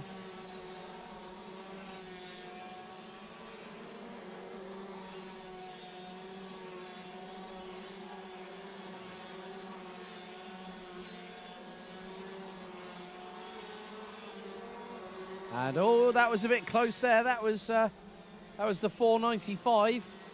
Kane Cherian battling away with Ilias Kaliakmanis from Greece. So 495 versus 421.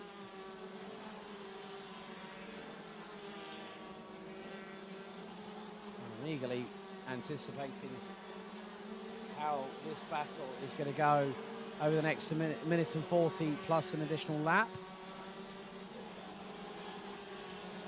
Gap between Victor Frostbay and Enzo Boll last time around is 0.438 seconds.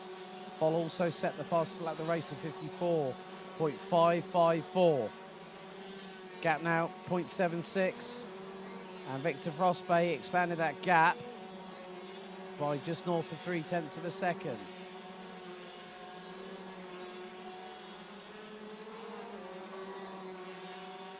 Dennis Storm now waiting for his opportunity to get through on Jules Cousin, and now that has transpired.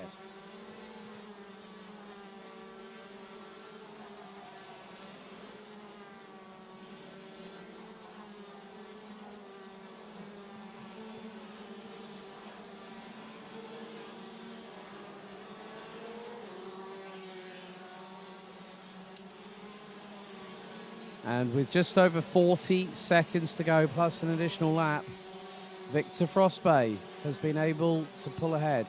We have had retirements, unfortunately. Of course, Nikolai Christensen on the opening lap. Canada's Lucas Pernaut couldn't get any further past the start-finish rate for what he was trying. And also the fact is that he was just 3 laps he's now effectively 2 laps down off of the leaders, retiring on lap number 7 as the timer now hits 0.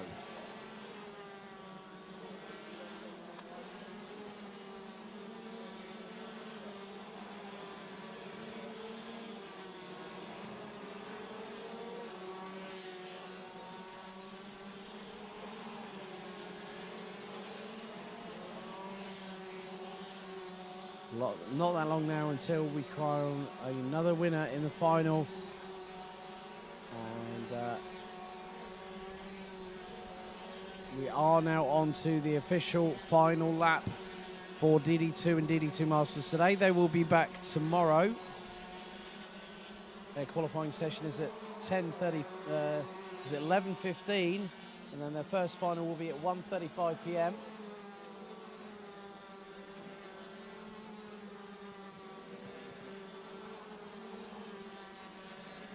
Enzo Boll has been trying to close in.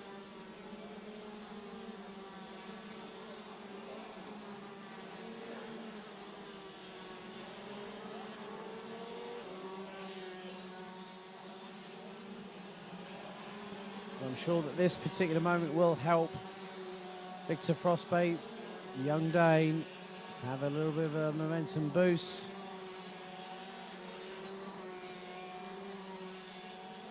So Victor Frostbay takes the win ahead of Enzo Boll in second. Nicolas Picot takes third, and with it again takes the Masters classification.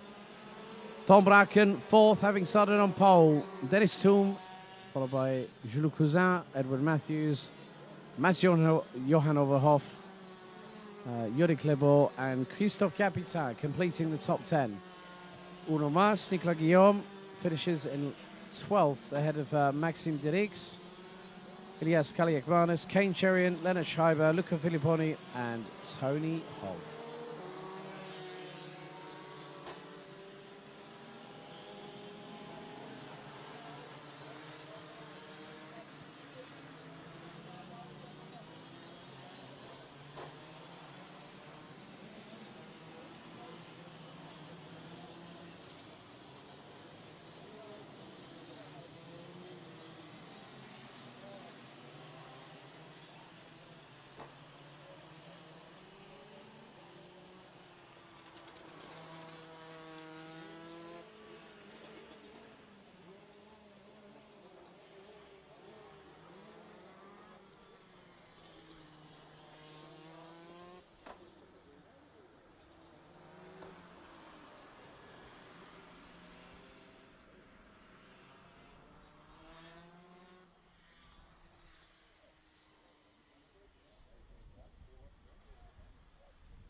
What's the problem?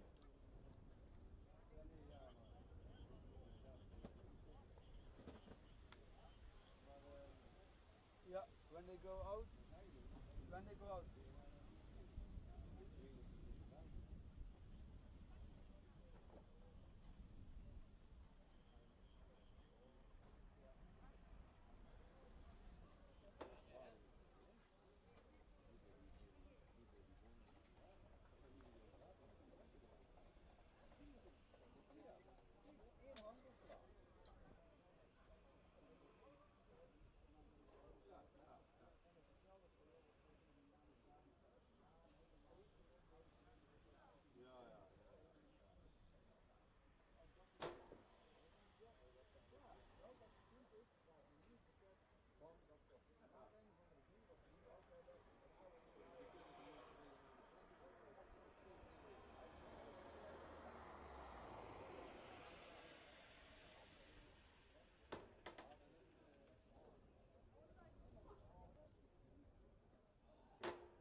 So 4 more races to go out of 16.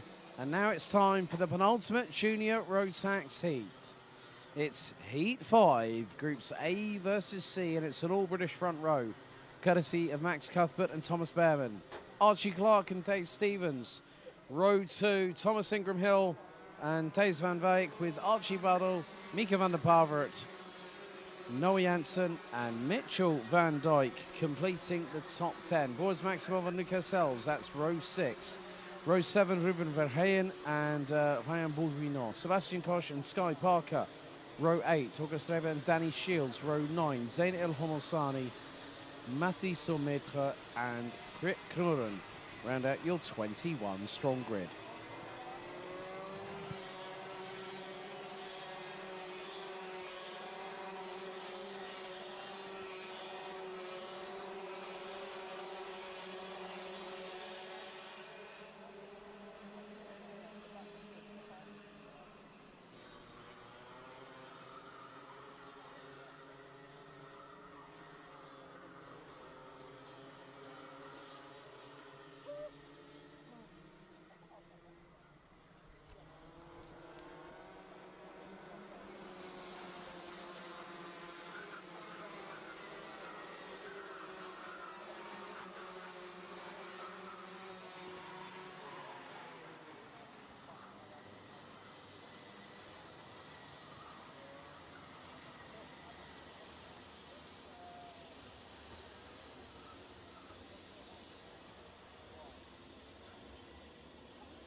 So here we go. It's now time to get this penultimate heat underway for Junior Rotax. Are we ready? Are we steady?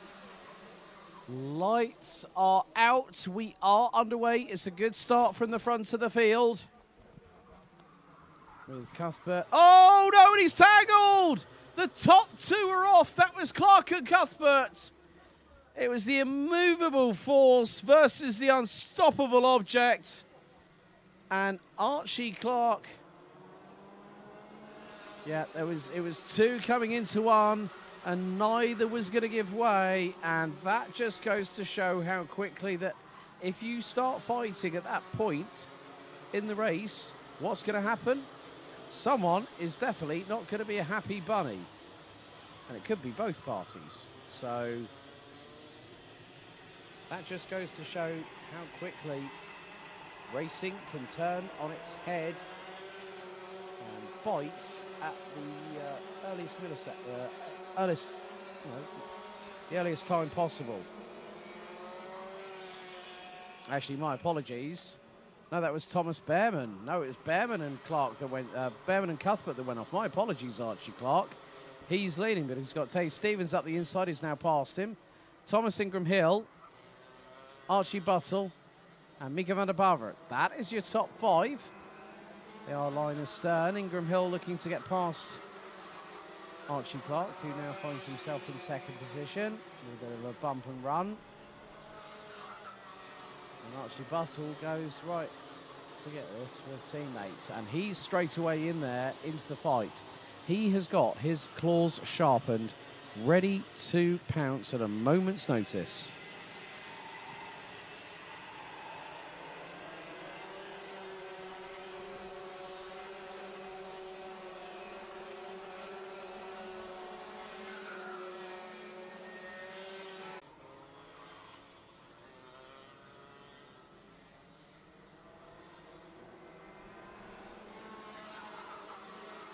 Now with these last heats, sometimes it pays to make use due diligence and a bit of common sense to just try. You are doing everything, and what I mean by everything, absolutely everything, to just try and keep it on the black stuff. That's what you've got to do. You've got to keep those tyres on the tarmac, otherwise they won't work on wet, worm-infested grass well, not worm-infested grass, but, wet grass that could make it feel like an ice rink. Archie Clark is keeping Taze Stevens a very, very...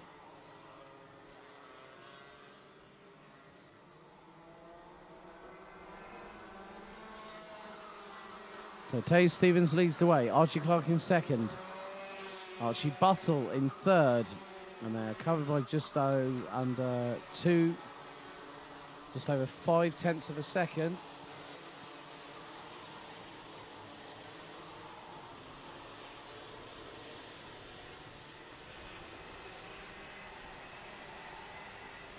So with 3 minutes and 18 seconds, what will happen is we've got a little bit of a tete-a-tete, so to speak. That looks to be Lucas Sells battling away with Mariembourg. That is for 10th place. And Sellers has gotten through. That's actually for 9th.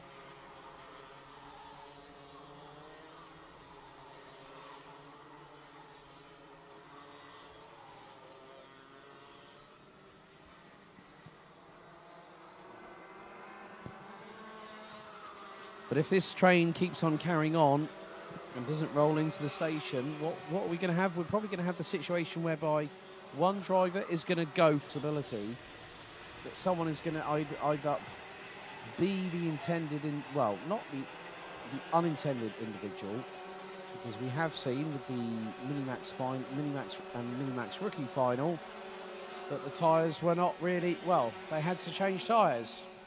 In the meantime, Archie Clark, take a bow. You've just got past Taze Stevens and retake the lead with 2 minutes to go, plus an additional lap.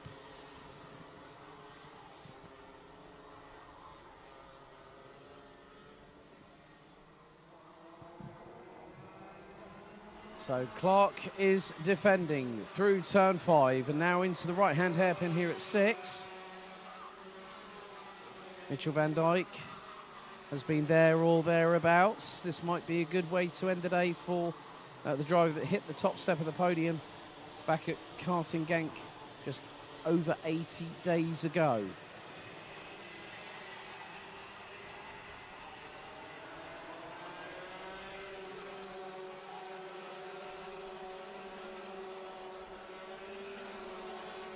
And now through on the inside.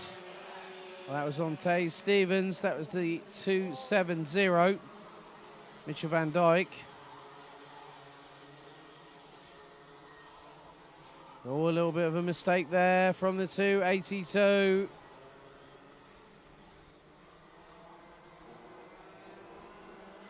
Might be the case that sometimes some drivers do get a little bit aggressive on the tyres. Not to the point where they completely delaminate them, flat spot them or whatever. It's more a case of measuring the situation. Okay, where can I really pick up speed? Where do I know I need to practice to get it done? And it just goes to show that these drivers will keep on pushing right up until the checkered flag. We can't ask for them to do any more than that. Penultimate lap now underway. Archie Clark's lead is just over 2.5 tenths. 56.851 for Felipe Fraga. 12th position, he's just got past Boris Maximov.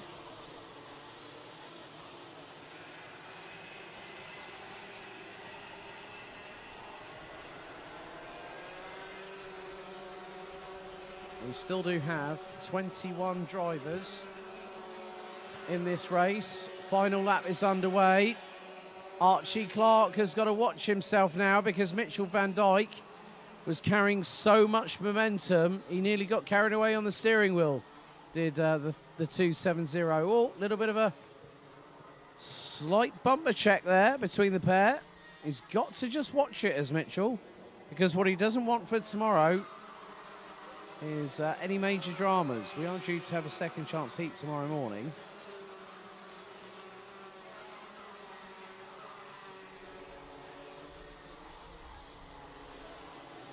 But Archie Clark has done a really, really solid job just to get past, and get into the race lead and try and see if he can build an advantage, but it's not going to be much. But he's just controlled it. It just hasn't had the odd occasional driver going up the inside. But that's that. Archie Clark wins the race. Mitchell van Dijk, Mitchell van Dijk behind Thomas Ingram Hill. Archie Buddle, Dave Stevens, Mika van der Pavert, Mariembourg Guinot, Noah Janssen, Rick Norden, August Raber, rounding out the top 10 positions. Boris Maximov in 11th, ahead of Lucas L, Max Cuthbert, Sebastian Koch, Mathieu Sommetre from pretty much the back of the grid to finish ahead of Danny Shields. Thomas Behrman would come home in 17th position ahead of Zeno Homosani, Ruben Verheyen, Sky Parker and Days van Veek.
I go quick to toilet.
So now we go on to the final junior Rotax heat. It is heat 6, groups B versus D.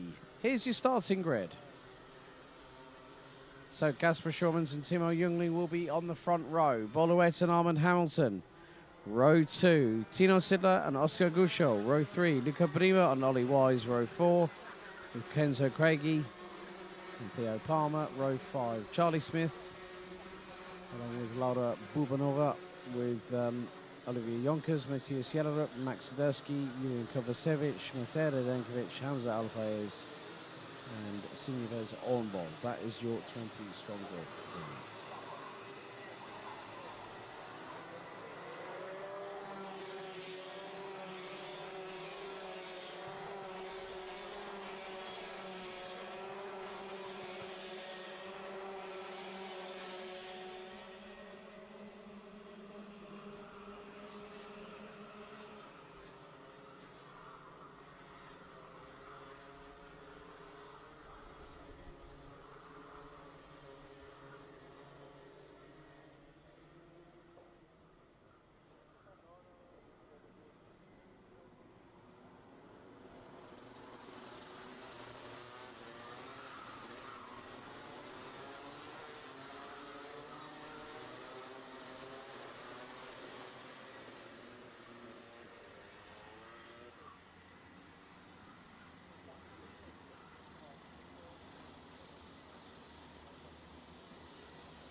So the drivers will now get into formation ahead of their final race. Top 30 will be confirmed after tonight's proceedings.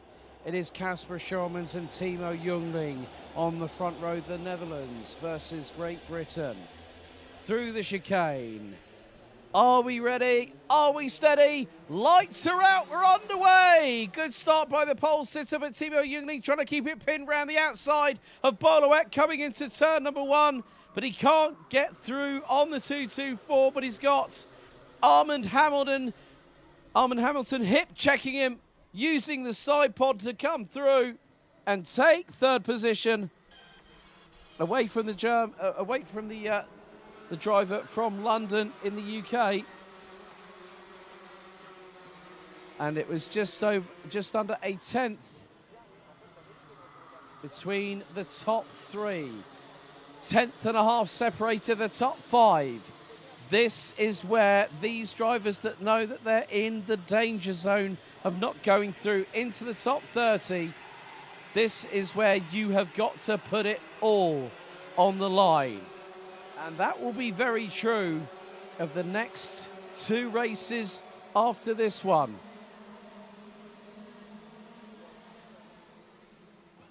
Boloet, however, now takes the initiative, but Casper Schermans fires one back up the inside of the 224 from Belgium to retake the lead. Armand Hamilton waiting in the wings. Is looking possibly for 3 wins in a row. If that is the case, Armand Hamilton will get the opportunity to start from pole position for the pre-final tomorrow. And that will be taking place at 1:35 p.m. So at the moment, Heat B versus C, that was Heat 4. Schermans took the win. Hamilton took the one just before it.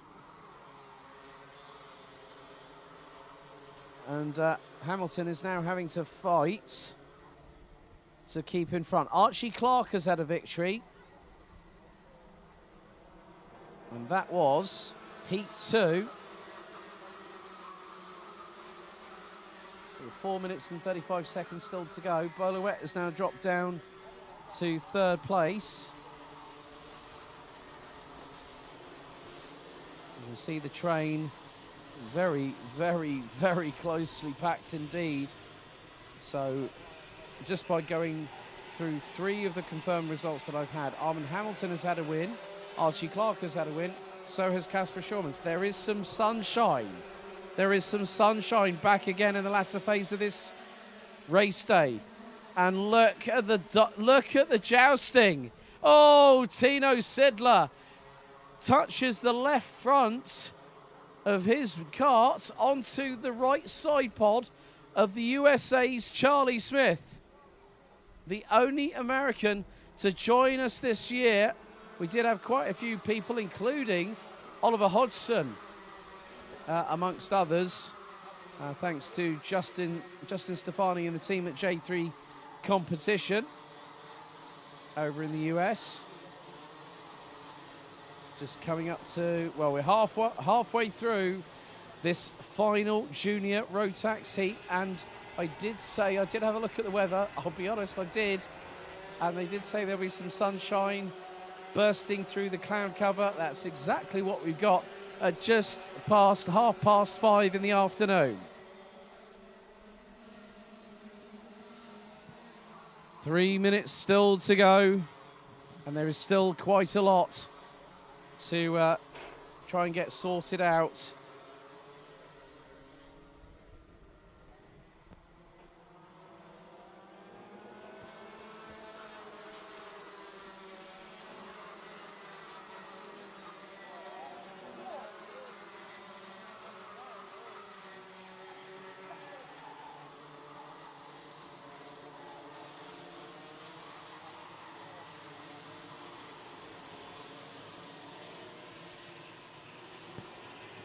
So with 2.5 minutes to go, Hamza Al-Fayez from Jordan has made his way up the field.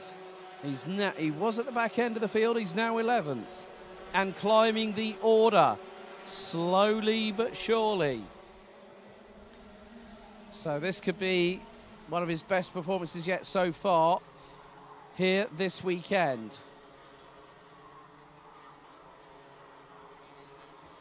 So Ollie Wise trying to close in on Theo Palmer, who in his opening heat started 10th, finished in 5th. Ollie Wise has also had a top 5 finish earlier on today, from my recollection.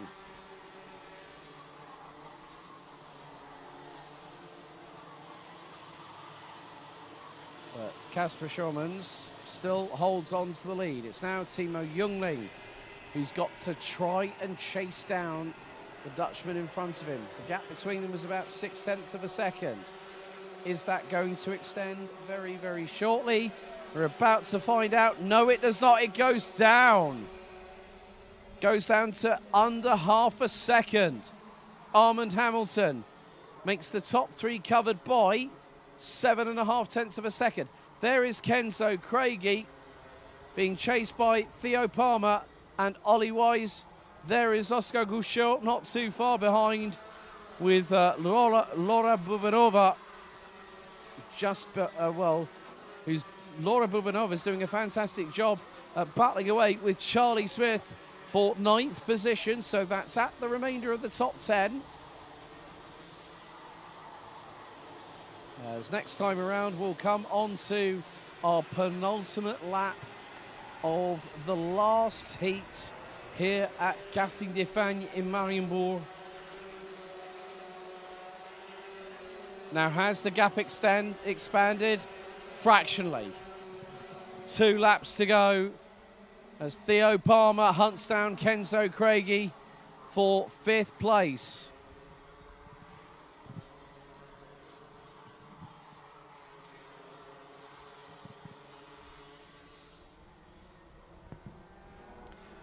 There are still battles waging on. Hamza Al-Fayez unfortunately has dropped down the order down to 17th.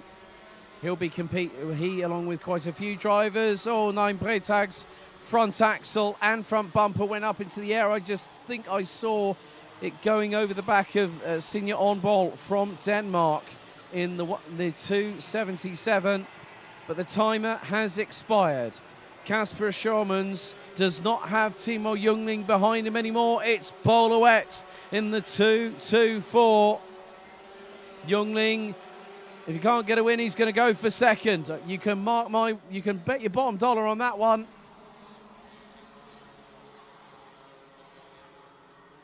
But when will Jungling have the opportunity? Can he start sizing things up now? And in that respect, he's got to get through the technical section, get through the final right-hander before they go onto the chicane, onto the start-finish straight. That will be the most opportune chance that Timo Jungling will have. If he launches it through this section, that's quite neatly done there by the youngster from London. Schurmans in the final heat of the day. Boluet takes 2nd. Timo Jungling takes 3rd. Armand Hamilton was leading at one point, which is Germany's Julian Kovacevic.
Penultimate race on the first day of competition for the second round of the BNL Karting Series 2023.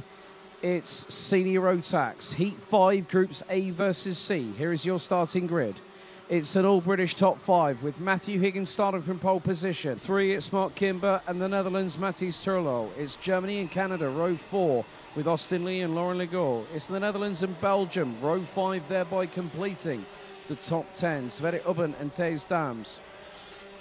Jaden Teen and Sverre Ubben. Thijs Dams, Jod van Wijk, Adam Valster, Scott Westhovens, Ralph van der Pevert, Luke Neeson, Steen Scholten, Lotus Tween, Mark Gubbles, Danny Prince, they complete the top 20.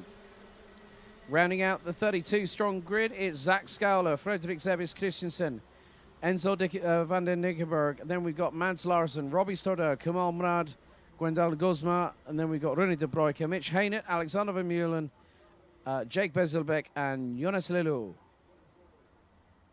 32 drivers, 16 rows of competitors set to go into battle for their final heat.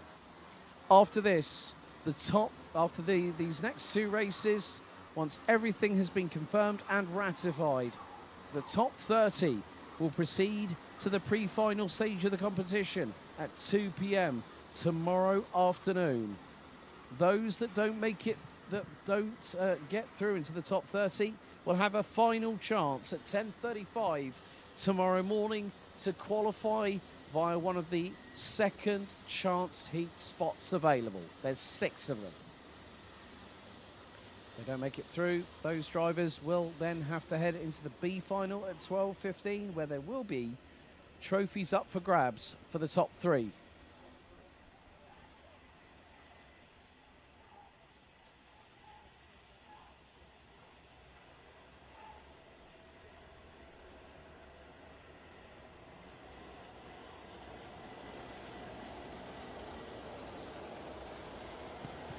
The senior Rotax drivers now build speed ahead of heat number 5. Now they will start to launch off the line. Into the tram lines. We go, revs rise. Are we ready? Are we steady? Lights are out first time. Higgins leads the field, but Butcher tries to keep it pinned round the outside. It's going to get a bit too close for comfort through into turn number 2. Oh, there's someone getting a bit twitchy, getting squeezed. That might be Kimber, which it was the case. He's had the pit box manoeuvre thrown right at him. And there's Jake Bezelbeck that's just had a bit of a moment himself. Someone's just cut the inside of turn number 4. But it is Higgins and Hunter that lead the way. Kimber in 3rd. 4th, that's Jaden Teen. 5th looks to be Butcher. Where is Lachlan Robinson in all of this? He's around about 7th place. Which means that Austin Lee has gained a position in the meantime out of the right-hander. Now they go through into this very, very fast flat-out chicane. And it is still, well, it's Higgins that leads. Hunter, 84 thousandths behind the youngster from Wales. And quite comparable on age, actually, the matter of fact. But, oh, that's classic Kimber right there. Gave no quarter whatsoever, and Jaden Thien thought, you know what? If Kimber's getting past Hunter, I want to get past too. Butcher might not be that far behind. No, he isn't, actually. There you go. Austin Lee is in 6th. Lachlan Robinson 7th. Lauren Legault and Thijs Dams now round out the top 9 as Matthijs Turlo drops down to 10th.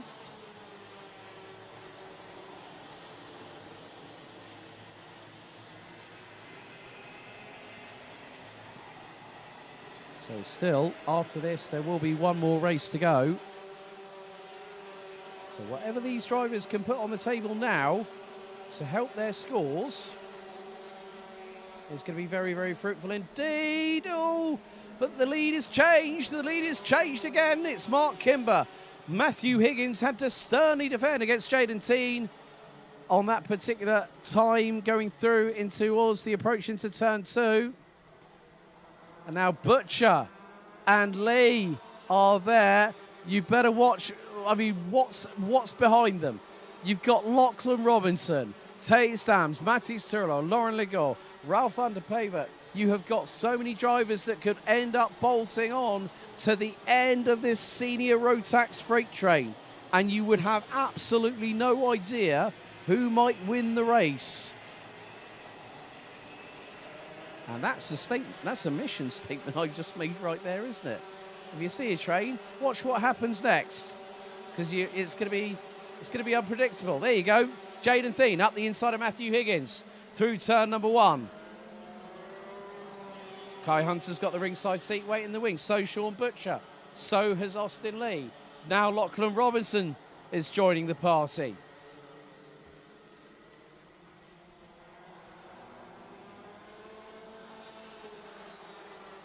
But this is only going to develop as the race proceeds to its inevitable conclusion. And Lachlan Robinson is getting a bit too close for comfort with his teammate Sean Butcher, but Austin Lee has just dropped off the back of the top 4. So there could be, I'm not too sure, I wouldn't have thought that Austin Lee has had a little bit of a problem, but when you're defending from somebody else, you're concentrating a lot more feverishly on that. But there's going to be a change. Matthew Higgins now drops down to 4th position.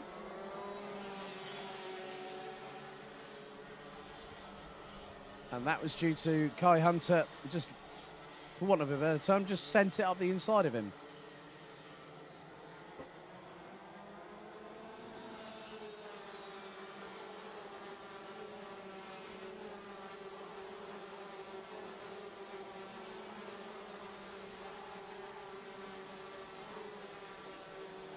We're still close at the front end of the field. I must completely be completely truthful here. And the reason being is that, well, there has been a change because Lachlan Robinson has now gone ahead of Sean Butcher.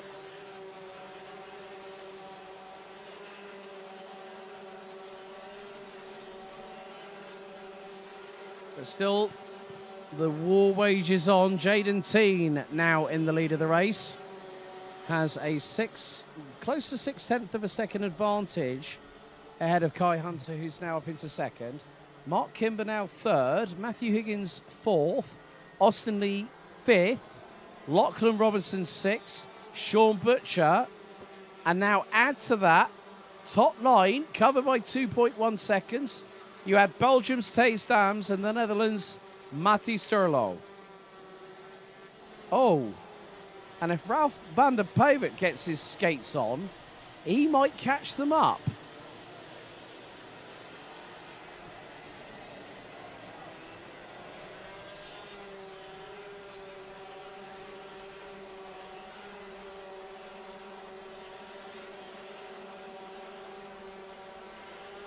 So that just goes to show that if you are in the right place at the right time, and at the moment that's what Thijs Dams is doing. He's just got past Austin Lee. That's for 7th.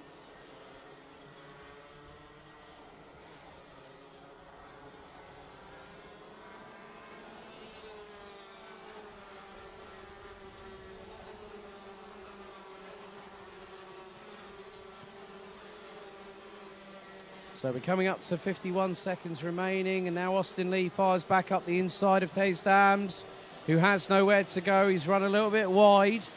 That was a firm but fair move there from Austin Lee. That allowed Matti Sturlo to also get through. So Thijs Dams drops from 7th to 9th. He's very, very close to possibly ending up 10th in a minute, if Jort van Wijk has anything to say about it. And there is Ralph van der Pavert. What did I say? You start battling, you lose time to the people behind you, and they will be at you like a freight train. In there is also Laurent Legault in 12th. Good showing by Yaz Heat Racing Academy, Zach Scowler in the number 327. He's 13th, right behind Canada's Laurent Legault. Adam Valster and Luke Neeson, they complete the top 15 positions as the timer expired just 15 seconds ago. So this time around, Jaden Thien from the Netherlands will lead us on to the final lap. 1,388 metres of Mariembourg racing asphalt is ready to receive that. Now The puddles are thick and fast all up and down the circuit. Now this is when it starts to get a little bit crazy. As one of the GKS drivers gets a little bit of a touch from behind. I think that might have been either Sverre Ubben or Australia's Kamal Manad. Either in the 348 for the latter and 344 for the former. Those are the race numbers.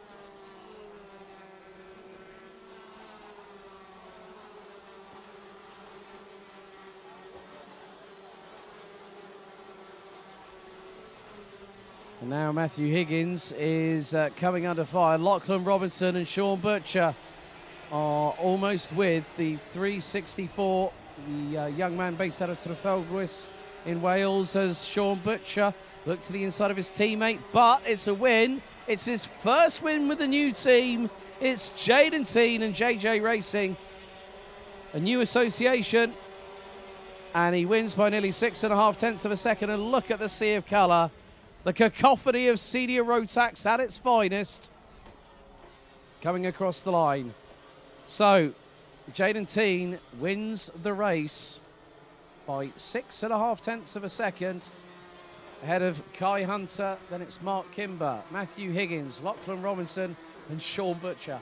5 Brits in the top 6. Austin Lee 7th, Matthias Turlo, Taze Dams and Jot van Wyk ran out the top 10. Lauren Legor, Zach Scowler, Luke Neeson, Ralph van der Pevert, Sverre Ubben, Robbie Storder, Frederick Zevis Christensen, Kamal Manad, Adam Valster, Stein Scholten, Scott Westhovens, Danny Prins, Lotus Sveen, Mads Larsen, Gwendal Guzma. Then we've got Rune de Broeke, Puck Gubbles, Enzo van den Dickerberg, Mitch Heinert, Jonas Leleu, Jake Bezelbeck and Alexander Vermeulen rounding out the 32 strong. We have just one more race to go until we conclude day 1 of round 2 of the season. Up next, it's Senior Rotax Heat 6, Groups B versus D.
So we go to our final race out of 16 here on Saturday. It is time for, it's now down to the final grid order. So Lewis Gilbert and Alexander Savinkov will line up on the front row. Vic Stevens and Kai Hillitz making an all-Belgian row 2. Paul Forquemin and Hungary's Zomar Kovac, row 3. Ethan Jeff Hall and Dion van Verven, row 4. Row 5 completing the top 10. It is going to be Tommy Venesois and Paul Simard. Then we got Yuri Schoens and James Swindells, Maxence Bouvier and Lawrence Herboz with Farin Mega, Nolan Emere, Axel Goes, Montego Marson, Devian Horst and William Haugsand completing the top 20. Anton Morsing. Then we've got Iva Anagnostiidis, Kazbos House, William Christensen, Bram Mossevada, Vincent Van Kerkhoff and Sim van Vliet, Jules Roussel, Rafael Jesus, Gussie van Gorp and Spencer Brom rounding out the 31 strong grid. Another 7 minutes plus an additional lap worth of action-packed senior Rotax racing. 63 drivers are here at Mariembourg. And what we have is an opportunity for some drivers to make sure that they are in the top 30. Top 30 automatically go through to the pre-finals at 2 p.m. So they're going to have warm-up, then they're going to have a long wait. But then there'll be those that will go into the second chancey, make it through into the top 6 of that bunch, go through into the pre-finals. The rest will have to compete for 3 trophies. First, second and third in the B final for Senior Rotax, which is at 12:35 tomorrow afternoon. Timer set in stone. 7 minutes plus an additional lap. So it's an all-British front row. It's Craft Motorsport. The new kids on the block when it comes to the Vera Tools Motorsport UK British Kart Championships. But then you've also got a stalwart of British karting with Argenti Motorsport alongside on the front row, but it's 2 Brits that will be leading the way through the chicane. Here we go. The revs start to rise. The final race on Saturday is about to get underway. Are we ready? Are we steady? We are lights out. And we are underway at a great start by Lewis Gilbert. Got the textbook hole shot on the right-hand side of the circuit. Alexander Savinkov has ended up being demoted down to what is now 4th place. He's lost out to Stevens. He's lost out to Rillatz. Oh, actually, where is Rillatz? No, Rillatz is a little bit further back. That might have been Paul Forquemin that might have gotten up into 3rd place. I think that is. I just noticed his race helmet just coming into shot. And there is one of the other drivers. There's Zomar Kovac.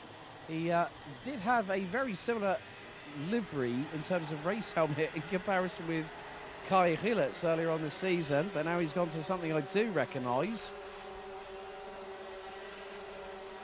First lap done and dusted. Gilbert leads the way, and it's by just under 0.4 of a second.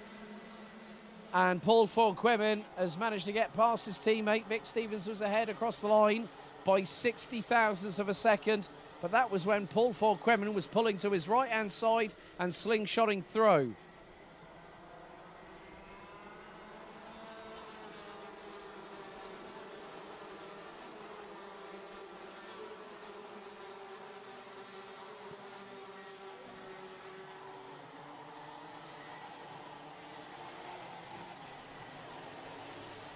But Lewis Gilbert is a known quantity in this championship. But then you look at a very, very lengthy train. It's the Farin Mega train. There's someone who's just had a little bit of a moment coming out of through the penultimate right-hander. Now, I was looking for the number. Not too sure if it might have been Devian Horst in the 345. William Haugstan did not start the race.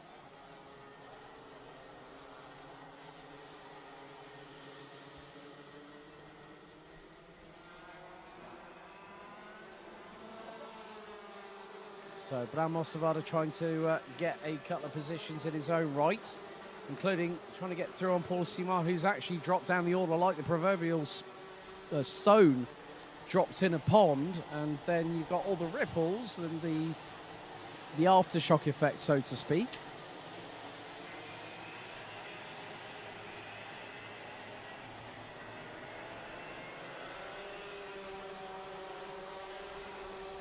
So Kai Hulets now ahead. Looks to be of Alexander Savinkov from Argentine Motorsport. And now we've had a change for the lead. Oh, I knew it might happen sooner or later. Paul Forquemin ahead of Lewis Gilbert. Ethan Jeff Hall again showcasing his speed here at Mariembourg. And he gets through on Gilbert, but Gilbert's going to try and go to the... Oh! Big moment there for Vic Stevens. I'm not even sure if Ethan Jeff Hall actually saw that, because Ethan Jeff Hall was trying to keep out of harm's way, and he might have just unwittingly not seen Vic Stevens alongside him, and that meant that the 369's front axle was skyward on the approach into turn number 4. Very, very lucky indeed that was not worse than what it was. And Kai Hillertz is closing in. Yori Schoens is now moving up and has gotten ahead of Zombor Kovac, which means that Alexander Savinkov is now down in 8th, ahead of Farin Mega. Dion van Verven. Oh, it's getting a bit feisty here, isn't it? Right at the back end of the field. My goodness me. It just goes to show in senior Rotax, you will have so much going on. It is so difficult to sort of think, well, where do I look? What's going on here? How come he's there? How come that person's dropped down the order? That's the chaotic nature of senior Rotax. We've got 2.5 minutes plus an additional lap to go until the end of this race and the end of today's action here at Karting Defan. A big thank you to Thierry Lepine and his crew here for once again welcoming us back.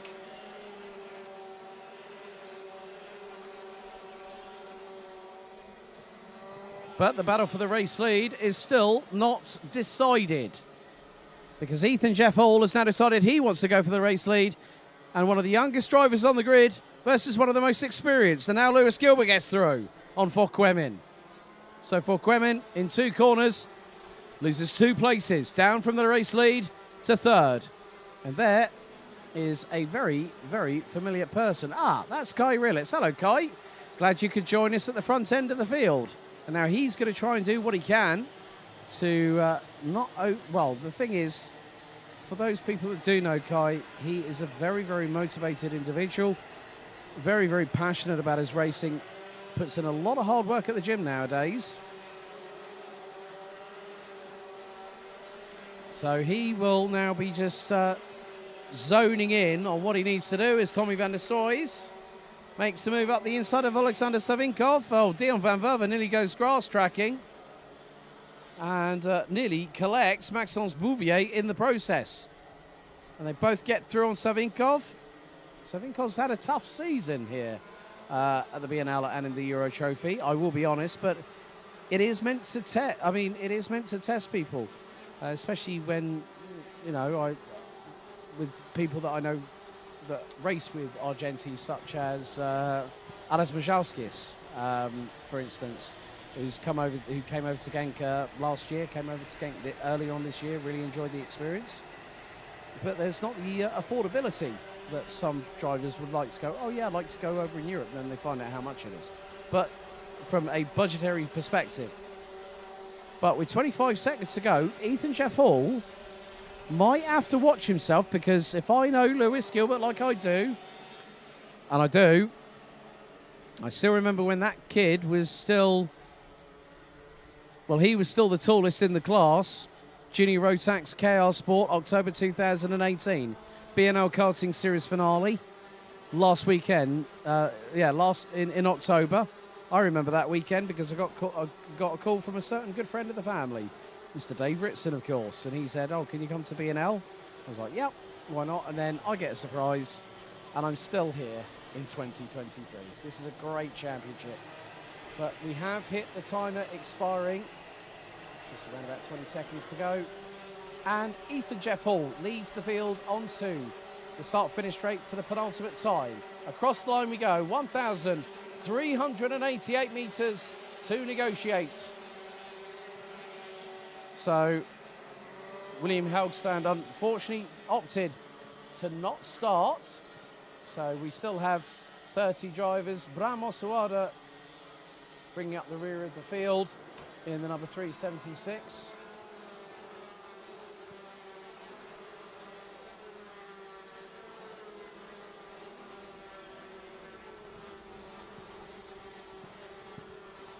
But could there be an opportunity? Well, there you see an opportunity that's been taken by Kai Gillis because he's now in third place, ahead of Paul Quemin and Vic Stevens. 6 is a better result this time in the last heat of the day for Zsombor Kovács. As now they come towards the checkered for the final time, there's going to be a sea of colour. Ethan Jeffall takes the win. Lewis Gilbert second, Kai Gillis third, Paul Quemin fourth, ahead of Vic Stevens, Zsombor Kovács, Farin Mega, Joris Schoens, Tommy van der Stroys, Dion van Verven, Maxence Bouvier, Nolan Lemeray, James Swindells, Montego Masson, Alexander Savinkov, Lawrence Herbos, Devian Hurst, Axel Goes, Vincent van Kerkhoffen, Jules Roussel, Kaz Boshouse, Ivar Agnostiidis, with Anton Morsing, William Christensen, Sim van Vliet, Rafael Jesus, Spencer Braun, Paul Simard, Gussie van Gorp, and Bram Ossevada rounding out the 30 that finished the race, and it was a non-start for William Helgstrand.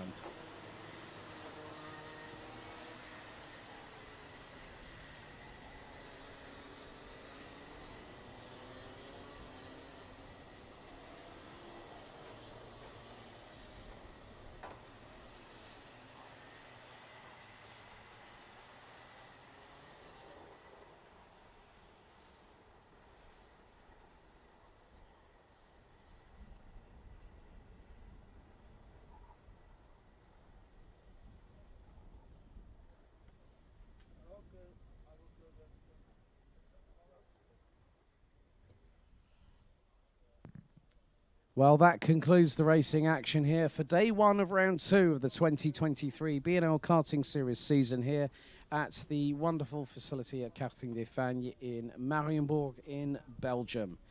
Tomorrow we will have to whittle down the wheat from the chaff, especially with regards to the drivers that are going to be competing in the pre-finals and the finals.